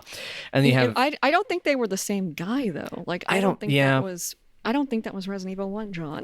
I don't think so either. I think it was always another guy who was named John. So then like the John from RE1, if he had been in 1.5, would have been like with a different design. I agree. Yeah. And part of that also is, I'll try not to get too sidetracked, but I also think part of that, he would have shown up elsewhere. I don't think he would have shown up in the city. I think he would have shown up more like in one of the labs, like either that or in the prison cells or something. But anyways, the Kendo character in the gun shop, and him being the first NPC you get to interact with in the original Resident Evil 2, I think he's... It's typical, it's like, freeze, who are you? And racks the shotgun or the crossbow at you. And then, he's that cocky all-American, I got all my guns, even though all the guns are probably locked up somewhere or somebody's ransacked the place because the whole place is empty. That always frustrated me as a kid, is like, damn it, I didn't get there soon enough. I want all of these guns. Weapons. Yeah. Yep. I mean, I think that the general canon is that Kendo had been giving out his weaponry throughout the entire situation. I would not be surprised, yeah, because he seems like especially this remake version of him seems like the person who would do that is like, you need to arm up, protect yourselves, your family, and just protect other people because shit's going down. But what's amazing about Kendo's one scene is how it creates this amazing characterization. The performance is fantastic. The writing is elevated so much by the voice acting and the physical performance. And Kendo's voice actor is probably my favorite. Yeah. Because of that one scene. He sells all of the emotions so completely genuinely. I think what I also love is that it's the one scene that really feels like it's good drama. It's because a lot of times voice actors, I think, and even as doing the voice acting I've done, it's easy to fall into like this trap of just like, there's a voice that you do and you just do those voices and you just convey that. That's not really necessary. I mean, it's acting, but it's not the fleshed out kind of deeper, Stanislavski inspired depth that, you can see in great character. I guess what I mean is like, the Kendo's performance in Resident Evil 2 Remake, or the actor doing that, both physically and verbally, like that feels like a character actor performance. That feels like a Warren Oates character. That feels like Ernest Borgnine. That feels like, like more recently be somebody like David Strathairn or Philip Seymour Hoffman, that sort of thing. And it's just, there's a wonderful power in that. I think also what's really special is that, we've discussed a lot about, the darkness of Resident Evil's story and its lore, about how this is something that inflicts this horrible corporate monstrosity and biological terror on all these innocent people. And what's great in the remake is getting to actually really see down to just the family unit, where it's just the father and daughter. That's it. The mother is dead and turned and, probably bit the little girl, and, seeing that coming on, that undoing in the way of like the Romero films have done it. The Walking Dead has occasionally done it quite well, and other, and just other kind of monster horror. I think it does it really well. But I think as well, like Kendo's scene gives what was previously a faceless tragedy, gives it a face we can appreciate, gives it a humanity and a tragedy that the previous games have not had. I mean, this is a father who's just had to kill his wife, presumably. His own daughter is about to turn, and he's going to take care of her and then kill himself. Mm-hmm. That is a tragedy, and it gives the game itself, that one scene gives the game an emotional punch, which, to be honest, Resident Evil 2, the original, never had. Nope, never did. And to be honest, I would argue even, I don't think there's been any Resident Evil game that's ever had quite that much impact as that one scene. Because what's really super interesting is that Resident Evil 6, the beginning, has an incredibly similar scene with Leon in it. And it just... Killing his friend. No. Leon in the university, in Ivy University, runs across this dad who's looking for his daughter. And they do find her, but she's already infected. Yeah, and she turns the elevator. Yeah. And then like kills him. And is like munching on her dad. And like you get the moment where she dies in the elevator before coming back, and the father is, just he's destroyed. Crying. Yeah, he's destroyed, and he's crying over her body, but it still doesn't have the same acting emotional gut punch as the one in Remake 2. It feels like Remake 2's version of it just is like the one that makes it really successful. Probably the closest gut punch will probably be in Resident Evil 7, where Ethan has the vision with Jack Baker. True. Yeah. That's really sad. It's not carried because it's, on the one hand, yes, it's tragic what's happened to his family, but on the other hand, Jack's been trying to kill him the entire game at that point. Yes, Ethan can feel sorry for him, but it's tempered by the fact that he's still in a nightmare. He has to get out. Right. Yeah, there's an element of this vision that he's seeing versus the reality, and also trying to reconcile the two sides that he's now seeing of Jack Baker. Mm-hmm. Whereas with Kendo, it's, you're not seeing this arrogant man. You're seeing a man broken by what's happened to him. And desperate. So desperate. He's got nothing left. His wife is dead. His daughter is about to die.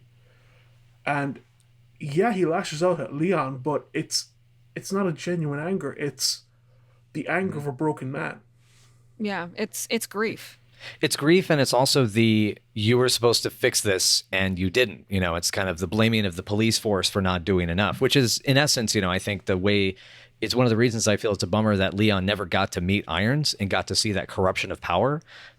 See to have that, I think would have been an interesting thread to tie in, because Kendo is basically, the person he really needs to be expressing that to, or the person that is really responsible for what happened, is in many ways is Irons, because Irons was the one who wasn't keeping was just psychotic and murdering people and collecting items instead of actually trying to figure out what was causing people to turn cannibalistic in the city. Yeah, funny enough, he only meets him in Darkside Chronicles. Huh. Yeah, because of the Again boss fight. So it's like a scene. You run into him and he's like, he was about to like stuff the mayor's daughter, and he's like, "Hey, check this out." Oh God. I was about to stuff her, and Okay. Leon's like, Yeah, I "Chief bet he was going to stuff her. Chief Oh. Irons." Oh God damn it! There, you did it. You're good. Or am I? So it's like he goes like, "Oh my God, Chief Irons," and I love that moment because Claire goes like, "Wait, is this your boss?" Oh God. I hope not. It's like, what? Like, oh no, this is bad. I don't like this. Yeah. I'm gonna ask But for a that's- transfer right away. That is the only time that the characters interacted, but it is a shame that it's understandable because I we're kind of not think going to crisscross, but it would have been really cool. I kind of think it would have actually broken Leon if he had met Irons. My would've- illusions. My illusions. Yeah, it would have definitely have hurt him a little bit. It would have made a mark. Before we get too far away off of the Kendo thing, the one thing I did want to ask about the scene, for the others of you, and even those out there listening, for me at least, the moment of realizing that, the kid's coming up and you're waiting for her to bite him, and then when she suddenly Daddy. like whispers "daddy," yeah, that is just like, oh, that was when I felt my heart break. And like after that scene, I put the controller down, was like, I'm gonna go get a sandwich. I need a break. Yeah, 'cause no matter how many times I've actually seen that scene, I'm always half expecting the kid just to suddenly turn and jump on her dad. And the fact that it doesn't go that way is so much worse. That would have it's weird to think that him getting bit and killed by his daughter at that moment would have been the merciful thing to do. Interesting trivia note as well. When I was working on a Resident Evil Half-Life 2 mod called Resident Evil Extermination, we actually had a scene in a gun shop where it was going to be a father and son, and that scene was going to play out with the bite, actually. And then in a cutscene, our protagonists were going to actually have to kill the kid. Wow. Yeah. So it's just interesting that Capcom, you got to it first, bastards. That's rough, buddy. The fact that they didn't go for that deepens that punch, but because I think Yeah. Oh, had the certainly, I kid agree completely. killed her father, it would have cheapened the whole scene. Because then it's just another scare. Yeah. Yeah, it becomes horror rather than just tragedy. Yeah. It's the subversion of expectations, and it works so well. That's why his one scene works extremely well. It does. So Anyway. I guess after that is just it's just Marvin. Yeah, I get the fun one. Marvin. So, Marvin's always been a complicated character because he's appeared in so many games. In such From- small capacity. Exactly. He's always been like in one or two scenes. So, to kind of just go to the original Marvin, it's just basically you meet him in the squad room. He's been infected. He's dying. He tells you to get out. And somehow, this guy who could barely get his head up to talk is able to follow you, lock the door, and go to the other end of the office. That is pretty impressive. That is impressive. I never thought of that. Yeah. Whereas Marvin in the remake, he's a lot sterner, especially to Leon. Yeah. But you can kind of see it as he's probably the last cop still alive in the precinct, other than Leon and Elliot. Well, Formerly. Yeah. Formally, yeah. No, there's a Yeah. But I mean, like, if you think about it, he's seen God knows how many fellow officers get killed, how many civilians have gotten killed, and he's presumably one of the last officers of any higher rank still alive. So the fact that you're seeing him, he's already pale when you meet him for the first time. I love that detail. Yeah, Like, it's really cool. he's going into shock, presumably. He's clutching at a stomach wound, or close enough to the stomach. Yeah, somewhere in the abdomen. He's been Christian And- Slatered. But you're seeing this man on the verge of death, and he suddenly sees there's a survivor. And it's taken everything he has to keep himself upright, to keep himself awake, and to help this person. And I mean, like, the fact that, yes, he's stern with Leon, but that goes back to what we said about Leon. Leon is a good cop. He's a first responder. He is going to be the one trying to help people, to help them escape, to get them to a position where they can be helped. And you see that straight away where he's saying to Marvin, I'm going to get you to a hospital. And straight away, Marvin shoots him down and almost barks at him because he knows if Leon tries to help him, Leon is going to get killed, and he doesn't want that. And when you see him with Claire, yes, he's more gentle. He's more like the friendly police officer rather than a police lieutenant, because she is a civilian. Now, he knows she's Chris Redfield's sister. He doesn't know how she can take care of himself. He's in a position where he can't help her get out of the precinct, but he can help her however he can. So that's with the knife, the walkie-talkie. Yeah, he And also then- knows that it seems to be easier to convince her of how bad he is, because she's like, no, we got to get you help. And he goes, we know how this is going to go. And I mean, like, that's more to the fact that Claire might be a bit more matter-of-fact, whereas Leon's first response is to be the police officer and to help people. And take charge He of the wants to- process, too. Yeah, and Yeah. he wants to stubbornly, I'm gonna save you. I'm gonna help. Yeah, and I mean, help like, my boss. yeah, and I mean, like, it speaks a lot to Marvin's character and the writers. They're able to convey this sense of, I'm going to die, don't waste your efforts getting out of here trying to help me. Save yourself. And they're able to do that in two very different ways. Yeah. Yeah, it was well done. I also like that it feels like you get to kind of have him more as an early partner Yeah, I love that. than, Yeah. than in the original.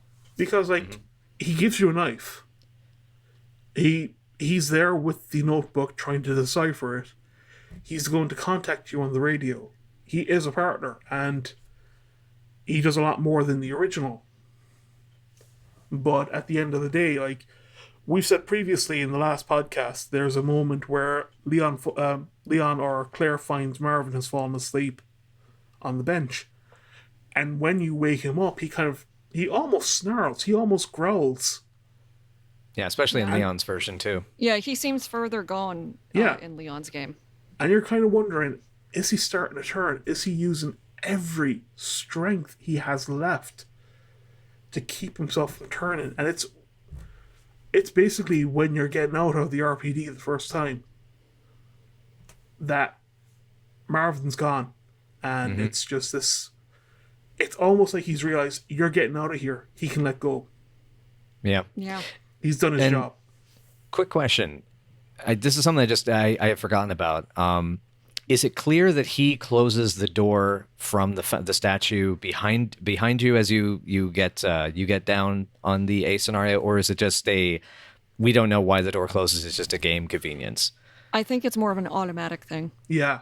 I think it's kind of like there might be a switch in the step or something. Okay. Yeah. I was just curious about that. Because I really can't see Marvin, who spent most of the game at this point now sitting on a bench, half dead, getting up and reaching for 3 dials or 3 medallions to take them out. I can't see him doing that. Yeah, I can't either. Yeah. I was just curious. It might have been on a timer.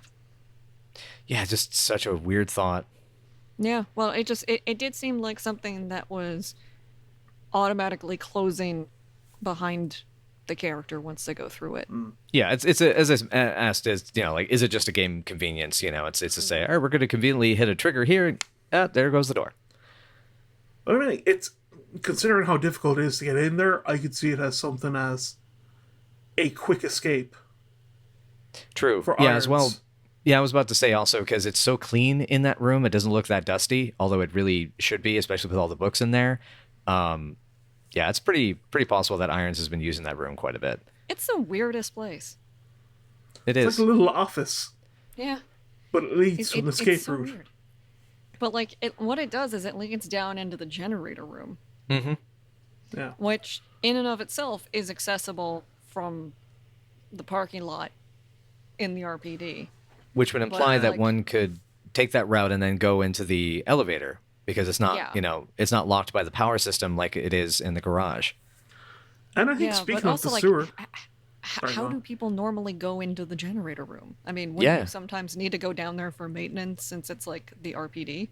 but I would say probably the most likely situation is you go down through the garage. Yeah.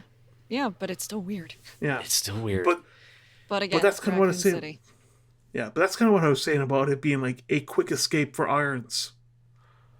Because Yeah. like if he ever got caught for the corruption or whatever, he'd probably want a quick way to get out, get to the car park.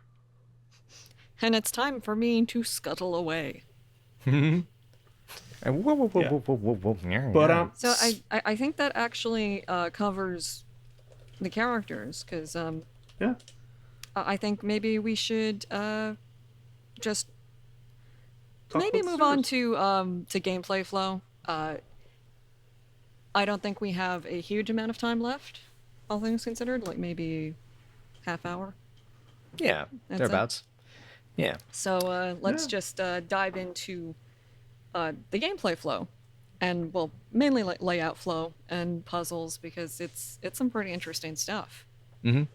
yeah. I mean, Chris, like Did you had some specific thoughts on that or?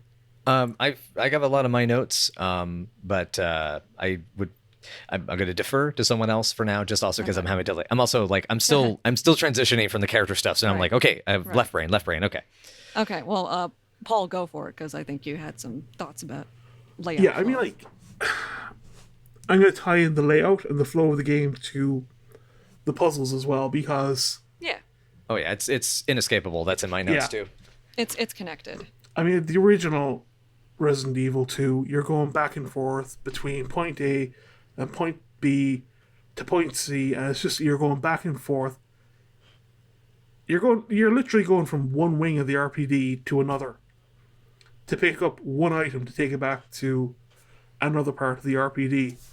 And what I love now about the remake is that everything flows much better.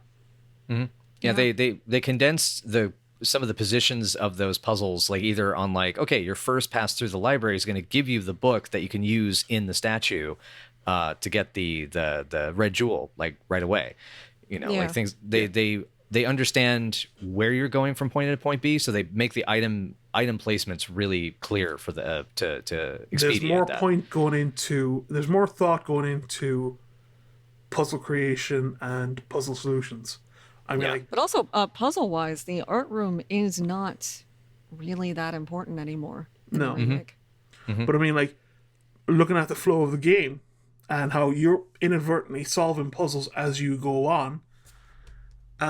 In the B scenario, when you get around to the side of the RPD and you get in, you find the bolt cutters.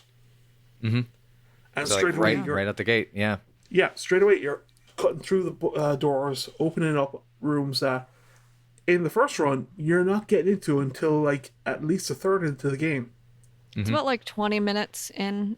20 think. minutes. Yeah, it's 20 minutes. Yeah, I mean, when you're speedrunning, it's 20 is around the time that you're actually going to fight Birkin 1, but yeah. on an average playthrough, it would be Yeah. probably about that. So it's like, yeah, just having the bolt cutters straight away changes a lot of the speed and flow of going through the RPD at that point. Yeah, and I mean, like, Exactly. you're quite likely to find an item you're going to need for a puzzle as you're going through the area towards that puzzle. Yeah. It's never a case now that, you find the puzzle, you need to find item A, item B, item C, and they're all distributed all over the place. It's now a case of you find item A, you can combine it with item B and insert it into slot C. And that's more And yeah, the puzzle's it's done.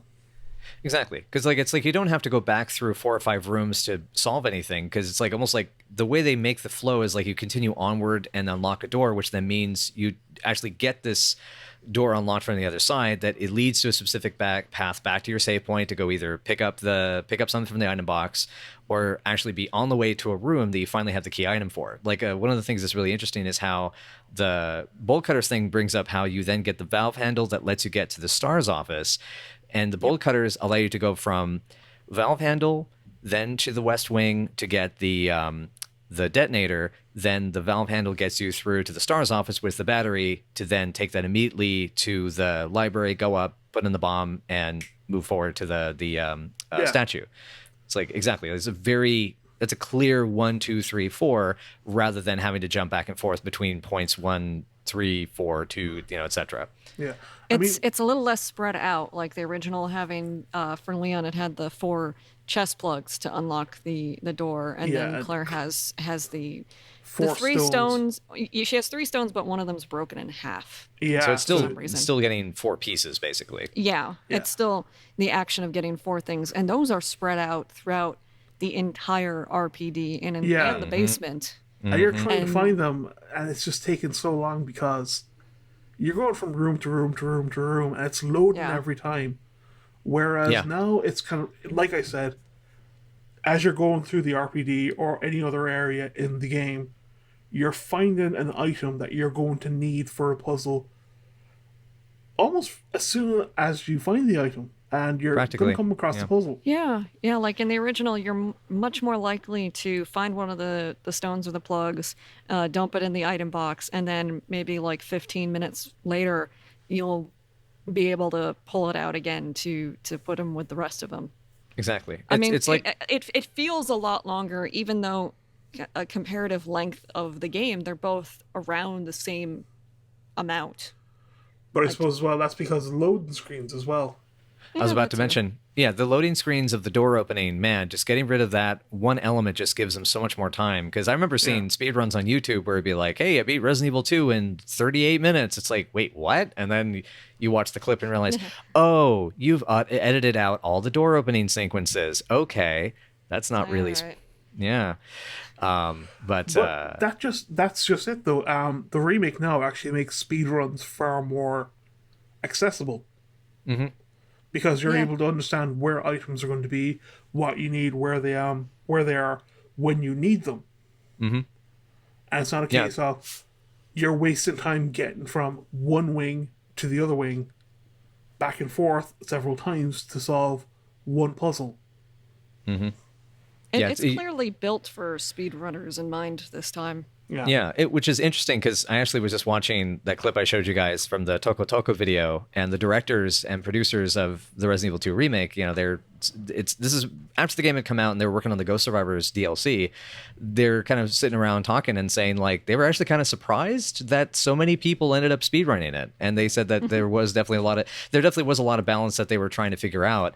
I mean, obviously there's the achievement for beating the game without ever using the item box, and I don't honestly think it's possible to do that in the original game. But in Resident No, Evil you 2, have to. No. yeah, but in the so. and in the remake, I did it on the first try. I mean, obviously I'd done Hardcore S Plus by then, but I mean, Yeah. it's No, definitely but once you know the pattern, you can Yeah. you can predict what you need You're to a- pick up, what you You're don't. able to plan your route. yeah. And you're able to cut what you don't need. Which is I find also just really impressive, just given to continue on to what you're saying about flow and everything, is about like the puzzles aspect. There are a lot more puzzles, it feels like, in the remake than there are in the original. at the very But least, they've there's also cut original puzzles as well. but they've replaced them with something because like when most of Resident Evil 2 is inventory object puzzles where basically you get an item and you use the item somewhere. And what's impressive about the remake is that kind of they've really added more dynamic puzzles. I mean, the electronic pieces one is the electronic part one is But yeah. But I skip it most of the time. Yeah. We are also looking at the chess puzzle in the sewers, where Yes. you have to. It's a comprehension puzzle, Yeah. but it's also trial and error. Yeah, in some ways, and it also depends on if if you are able to recognize what all the chess pieces are, because sometimes that's been my problem with. It's a twofold because it has the gates and the pattern of unlocking the gates with the chess pieces and then getting all of them out, and then on top of that, using them in the correct place to unlock the door. So it's kind of like a two-part puzzle, or I would actually say the entire sewer is one giant puzzle. It's just you're getting parts from each section to complete it. In some respects, I feel that's kind of true, and especially with the way you have to then strategically navigate the combat as well. It's again laid out really well, like the RPD, where it has these doors that you will open as you're continuing on through the sewer. So then it makes backtracking incredibly quick because it's like, oh well, now I've gone the long way. I've opened up the path. I can get back really quick. And that is a thing that they started doing in 7, and then they really hammered in and gotten it to a really good place in remake 2. You're no longer backtracking. It's you've opened up a shortcut, which is a fantastic thing. Yeah. I love those things. The loops are so good. Yeah. They're so good. Yeah. And the only place that doesn't have it is really the lab, because they've already they've made the jump. There's a little bit of a loop with the East Wing, where if you go up all the way through, you can unlock the door to get back to the the reception save room. Yeah, but it's not like 100% necessary, but like it's nice. Like the whole thing is just, it's very, very well put together. Yeah, I'm trying to find, I found in my notes here. Yeah, it's like I love how the original Resident Evil 2 does feel like there's this momentum that carries you through the journey when you get like really engaged in like the kind of the story and the escape and that aspect of the scenario. But I mean, as an adventure game, I feel like the remake is just a blast because like the areas just flow together so seamlessly. It's non-stop action. In some respect, yeah, because it's like there's always something you're able to do. So we've been playing Code Veronica X, or at least I've been playing. You guys have been helping me through that. Thank you. It's helping you with sarcastic comments. It does helping you calm down. Yes, but it's sarcastic comments. But but it's just they've found this wonderful way to just streamline things, so you're not just having to do this long what does it take to get from saving Rodrigo back to the and getting the piano roll all the way back to the old residence? Yeah, that's you're like talking about going through 3 sections at least easily. It's constant dead ends. Yeah, exactly. It's constant backtracking. Exactly. Yep. It's a mess, and I mean, God, we've talked about how Resident Evil 0 has a lot of that too. It's something that because when you go back to the original 3 games, and especially like when you even have like how the first game remake did that great job where you go through the underground, then up into Lisa's room, and then into the old cabin, and use that. That was a really good loop. I really liked that about the remake. Also, that like the new door that opens up behind the painting. Yes. And then you connect that to the little graveyard, and then the graveyard connects to the gallery. So then there were, like the RPD in the remake, there's a much wider amount of loops that you can make.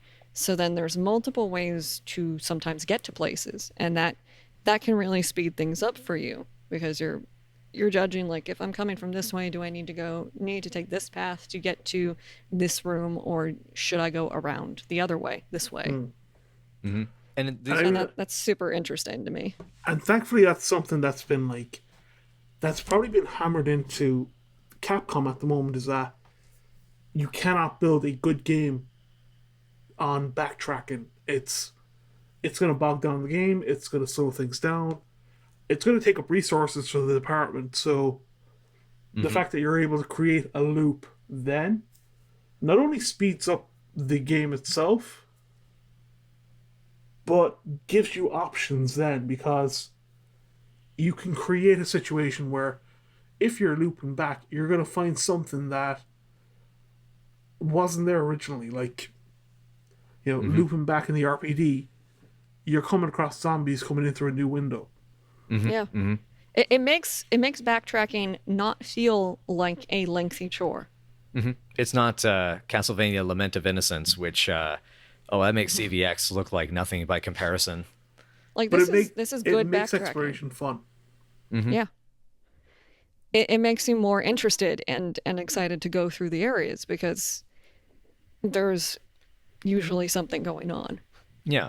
And that brings up two other things I wanted to touch on. I mean, the first is that, to springboard off, is that by it being fun means that they really have figured out what their what the timing rhythm is supposed to be from a gameplay perspective, like how often they want players to be making decisions, like, in the moment. Because when you have the long stretches of backtracking, I mean, in CVX, I basically you would bring up a point, Vanessa, and then I'll be able to say like, oh yeah, you've got like 6 whole minutes to go ahead and talk about it before I get back to the next area. Go for it. And like that really shouldn't be happening with an adventure game because you're supposed to be enjoying this adventure. And what that also comes back to is by understanding that sense of rhythm is it also just overall, I think, speaks to one of the things I gush about the most about Resident Evil 2's remake is just the pacing overall. Like it feels like all the story bits hit where they need to. No area really outstays its welcome, and the puzzles and combat balance are really solid. I mean, there's some bullshit with Mr. X when you're trying to, get the jack to work in the library, and it's like, oh, this fucker's gonna bash me in the head, god damn it. But even those challenges are kind of worth fighting through. Like I still enjoy it. And both the puzzles and combat guide you forward and allows you to keep moving. Like I love that momentum. Yeah, I think the only thing I'm sad about is that compared to the original, each character doesn't kind of get that unique area to them in like the B scenario. Yeah, a B scenario specific one. Yeah. Yeah, like B scenario in the original had the extra part of the marshalling yard to get the lift started. Oh, I love that. Yeah. Yeah, and it had the extra power room and the level in the lab and like the train area because you have to get the train started. That's where you finally fight Mr. X like as a super tyrant. And these were like story exclusive areas to the second scenario or the B scenario, but like in Remake 2, the only place you get is just the beginning of the RPD. And that's it. That's it. Yep. Well, like the only thing you actually get for Leon then is the super tyrant fight. Yeah. Which isn't Claire actually that never unique. gets it. Right. And Well, Claire's yeah. thanking her lucky stars. So I think he's a little annoying to fight. So I think areas kind of leads us into our next point, which was the combination of the dead factory and the sewers. Yeah, I always like the vacant factory was like one of my favorite areas, and I couldn't explain why when I was younger, and I think it's just because it feels really desolate, and I think it was almost 95% of it was just because the soundtrack for that area is intensely eerie. Yeah. And really weird. And I noticed that when they use those tracks in the sewer in like Remake 2, if you use the soundtrack swap, it's incredibly cool and it still works incredibly well in that area. Yeah, but I think like by consolidating the two areas into one now in the remake, you're creating this idea that this is the epicenter of the outbreak. I mean, granted, you find the Umbrella soldiers, you find their bodies. But when you actually think about this is the area where you find the G adults, this is the area where you find a lot of bodies, and it's an area where you find a lot of biomass clinging to the walls. And it's like a tumor.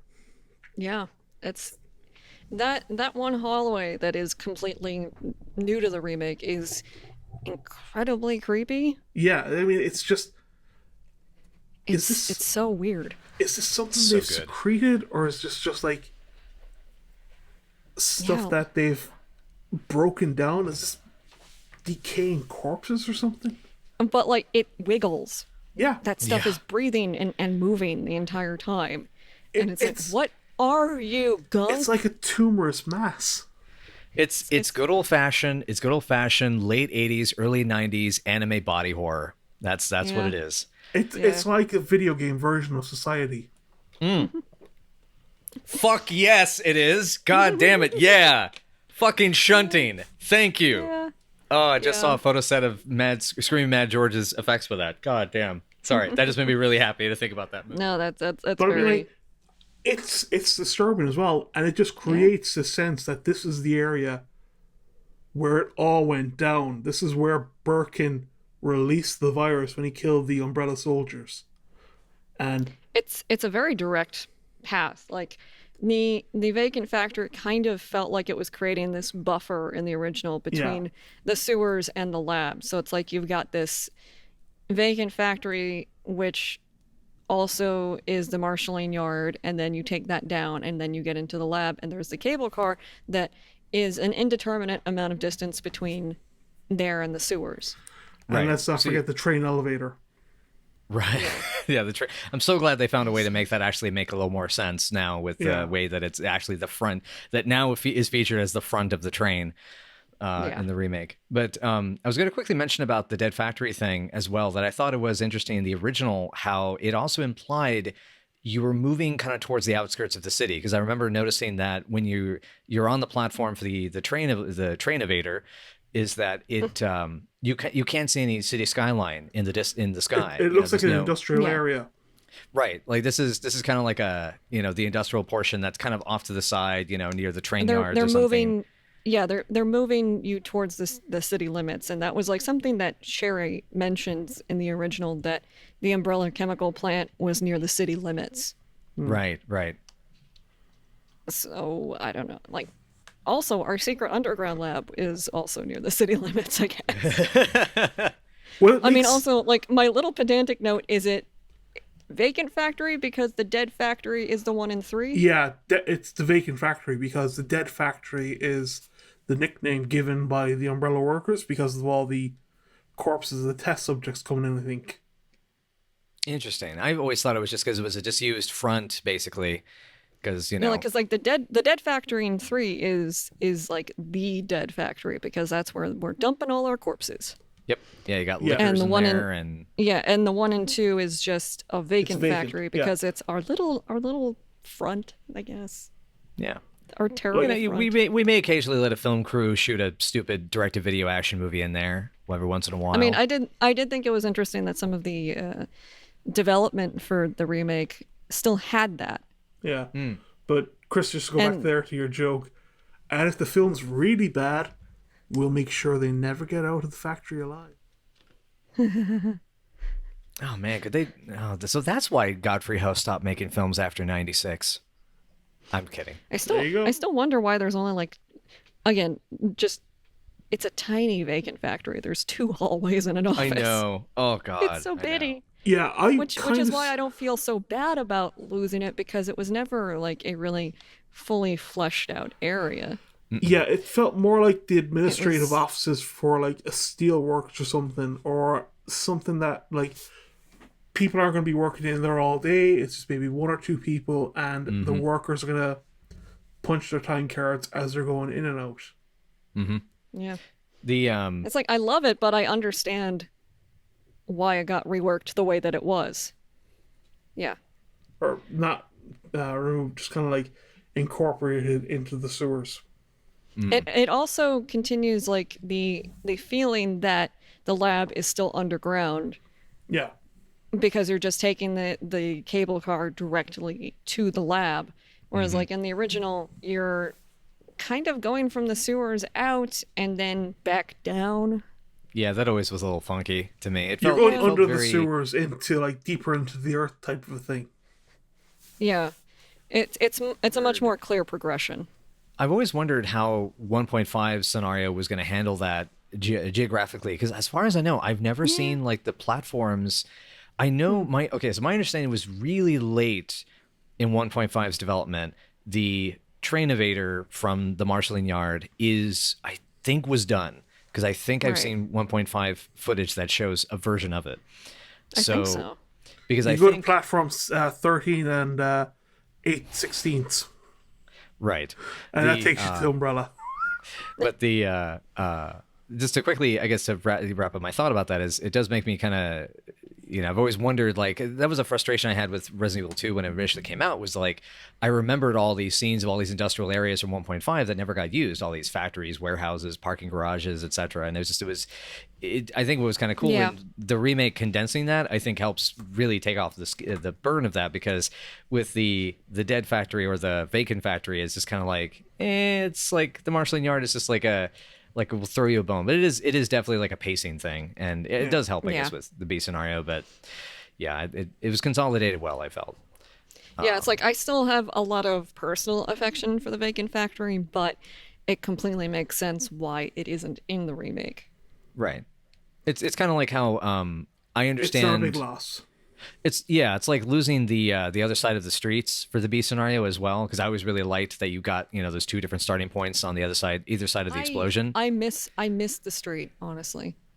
I still do too, but I at the very least Mainly because it feels like such a like, okay, now you're here. right. But also timeline wise, it should be the reverse. The second scenario character should take way longer to actually get to the station, because the first scenario character has been there for like 20 minutes before they run into you. Second scenario should have had the street. Yeah, but Vanessa, that makes sense, and Yes, we all know yes, common sense doesn't exist anymore. right. My bad. But I mean, like, that would be the biggest area that's been cut from the game, though, is the vacant factory. The streets, I can see their line of thinking. You've already run through the streets with, say, Leon. You don't need to do it again as Claire, which is bullshit, because the way I see it, you could have had Claire or Leon getting onto a bus, direct bus, and zombies are trying to break in, and if you spend too long on the bus, they're going to break in and kill you. It could have just been. It wouldn't have to be the same street. I mean, it couldn't be the same street. It would be a different street that leads you to the other gate of the RPD. And for me, it's just like, it's a pacing issue, because then it makes me feel like I'm actually taking too long to get to the RPD. So naturally, I hope the other person has already gotten here and they're fine. I mean, for me, that's a storytelling pacing thing, because I mean, otherwise, I love how they reworked the streets in like the main, mostly in Claire's scenario, because I mean, Leon doesn't really get it, but having those streets to the orphanage is incredibly cool. But I just wish there had also been a street for second scenario. Yeah. Oh well. It's Regrets. regrets. Yeah. You have a few. I can see Yeah. it from It a happens. time perspective as well, as in they probably didn't have a lot of time. Just for development or whatever.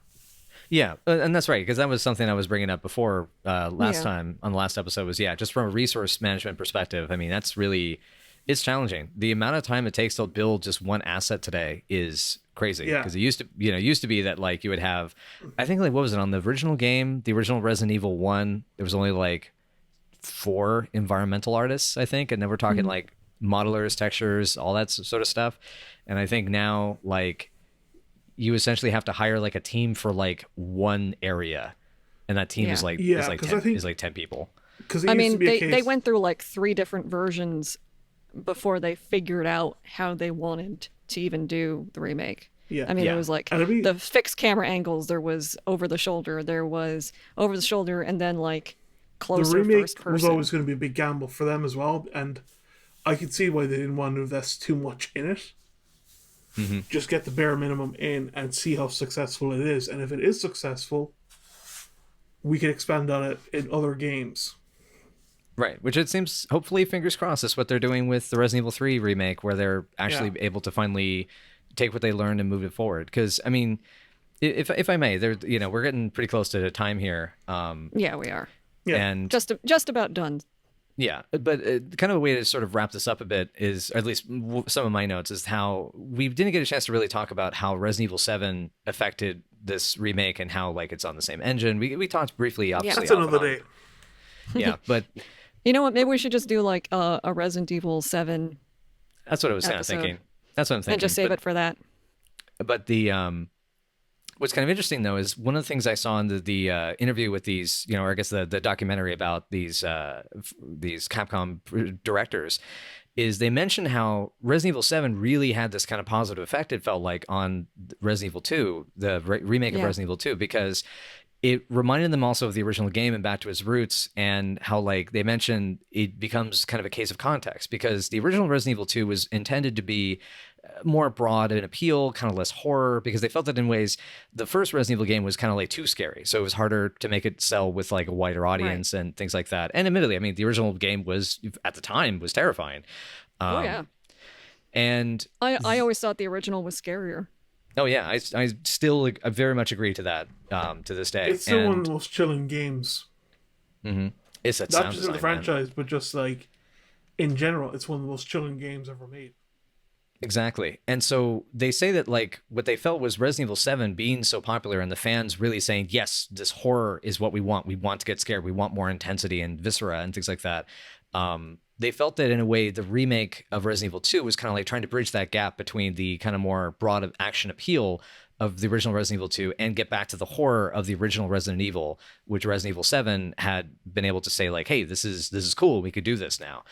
And and so what's kind of cool about that is overall, I mean, we're talking with the areas and all we've discussed today with the like so much about the characters is that it's added this really grounded, like, darkness to the atmosphere. I like, Vanessa, you were saying earlier about how it's not about realism, it's about believability, that you can buy into that, and it just really, they've done such an amazing job with, figuring out the tech to do the seamless environments. They've refined the pursuer aspect from 7, and they've created just, honestly, one of the best video games I think I've ever played. Yeah, it's really nice how they took all the stuff that was working about 7 as a throwback to 1 and then applied it to Remake 2, which also then became a throwback to the original since it was a remake. But I think It all feels like a Resident Evil game. But I think if you ever just go back to the roots of what made something successful, instead of just adding onto it, you're going to understand what worked best and how you can work from that point. Resident Evil 1 worked because it was a relatively small environment, the mansion. You're trapped in there, you need to find a way out. And you're shown straight away that you can't just go out the front door. You're going to get killed. And working on 7, they've kind of realized what's always made Resident Evil work is that it's the small horror. It's not the world-ending horror. It's the what's in the dark shadows of the world, the tiny corners of the planet. That's what's it's chilling. more personal. Yeah, it's what create, and I think the fact that we were even able to talk for as long as we did about these characters and about how they executed the emotional side of that, the gameplay sort of informs that intimacy that you feel with with those NPCs. Yep. And I think that actually might be it for today then, since it's almost 2.5 hours. Yep. And did I just hear your door open and food getting delivered to you? I think you did. That was my door. So, thank you for joining us this evening. We hope you found this enjoyable. Yes. You can find us all at Mystery Death Theater 5000, is it? 5,000? Yes. Okay. We have Mystery two Death extra Theater. thousands. 2 extra thousands for all of the death, where we have been LPing Resident Evil Code Veronica X, and in the future we'll be doing more Resident Evil games. Admittedly, most of those 5,000 have been Chris's attempts and dying. Yes. Eventually we'll also die. Yeah, I'm gonna make a spreadsheet for that. Yeah. And you can also find us on Twitter. We're around. And what are we going to do for the next episode? Would you like to kind of give a brief preview? I'm going to throw out and say, let's do RE7. Hell yeah. Alrighty then. Yeah. I recently replayed it. It was recently the 3rd anniversary, and there is a lot to talk about with Resident Evil 7. Mm-hmm. So why don't you join us next time? If you guys out there listening have any questions, or if you have any topics that you would like us to cover on this podcast, let us know. Drop us a line. We will have an email eventually. We will. Yes. For now, you can reach us on Twitter. Yes. Yes, you can find me on Twitter at castlerook blogs. And me at Chris Jabberwock, as well as also, as I said before, the Mystery Death Theater 5000 YouTube channel. And me at Vanessa Sketch. All right. Thank you. So have a good evening. Yeah, thank you all for listening. And I guess you better go eat now because you're probably starved. Ah.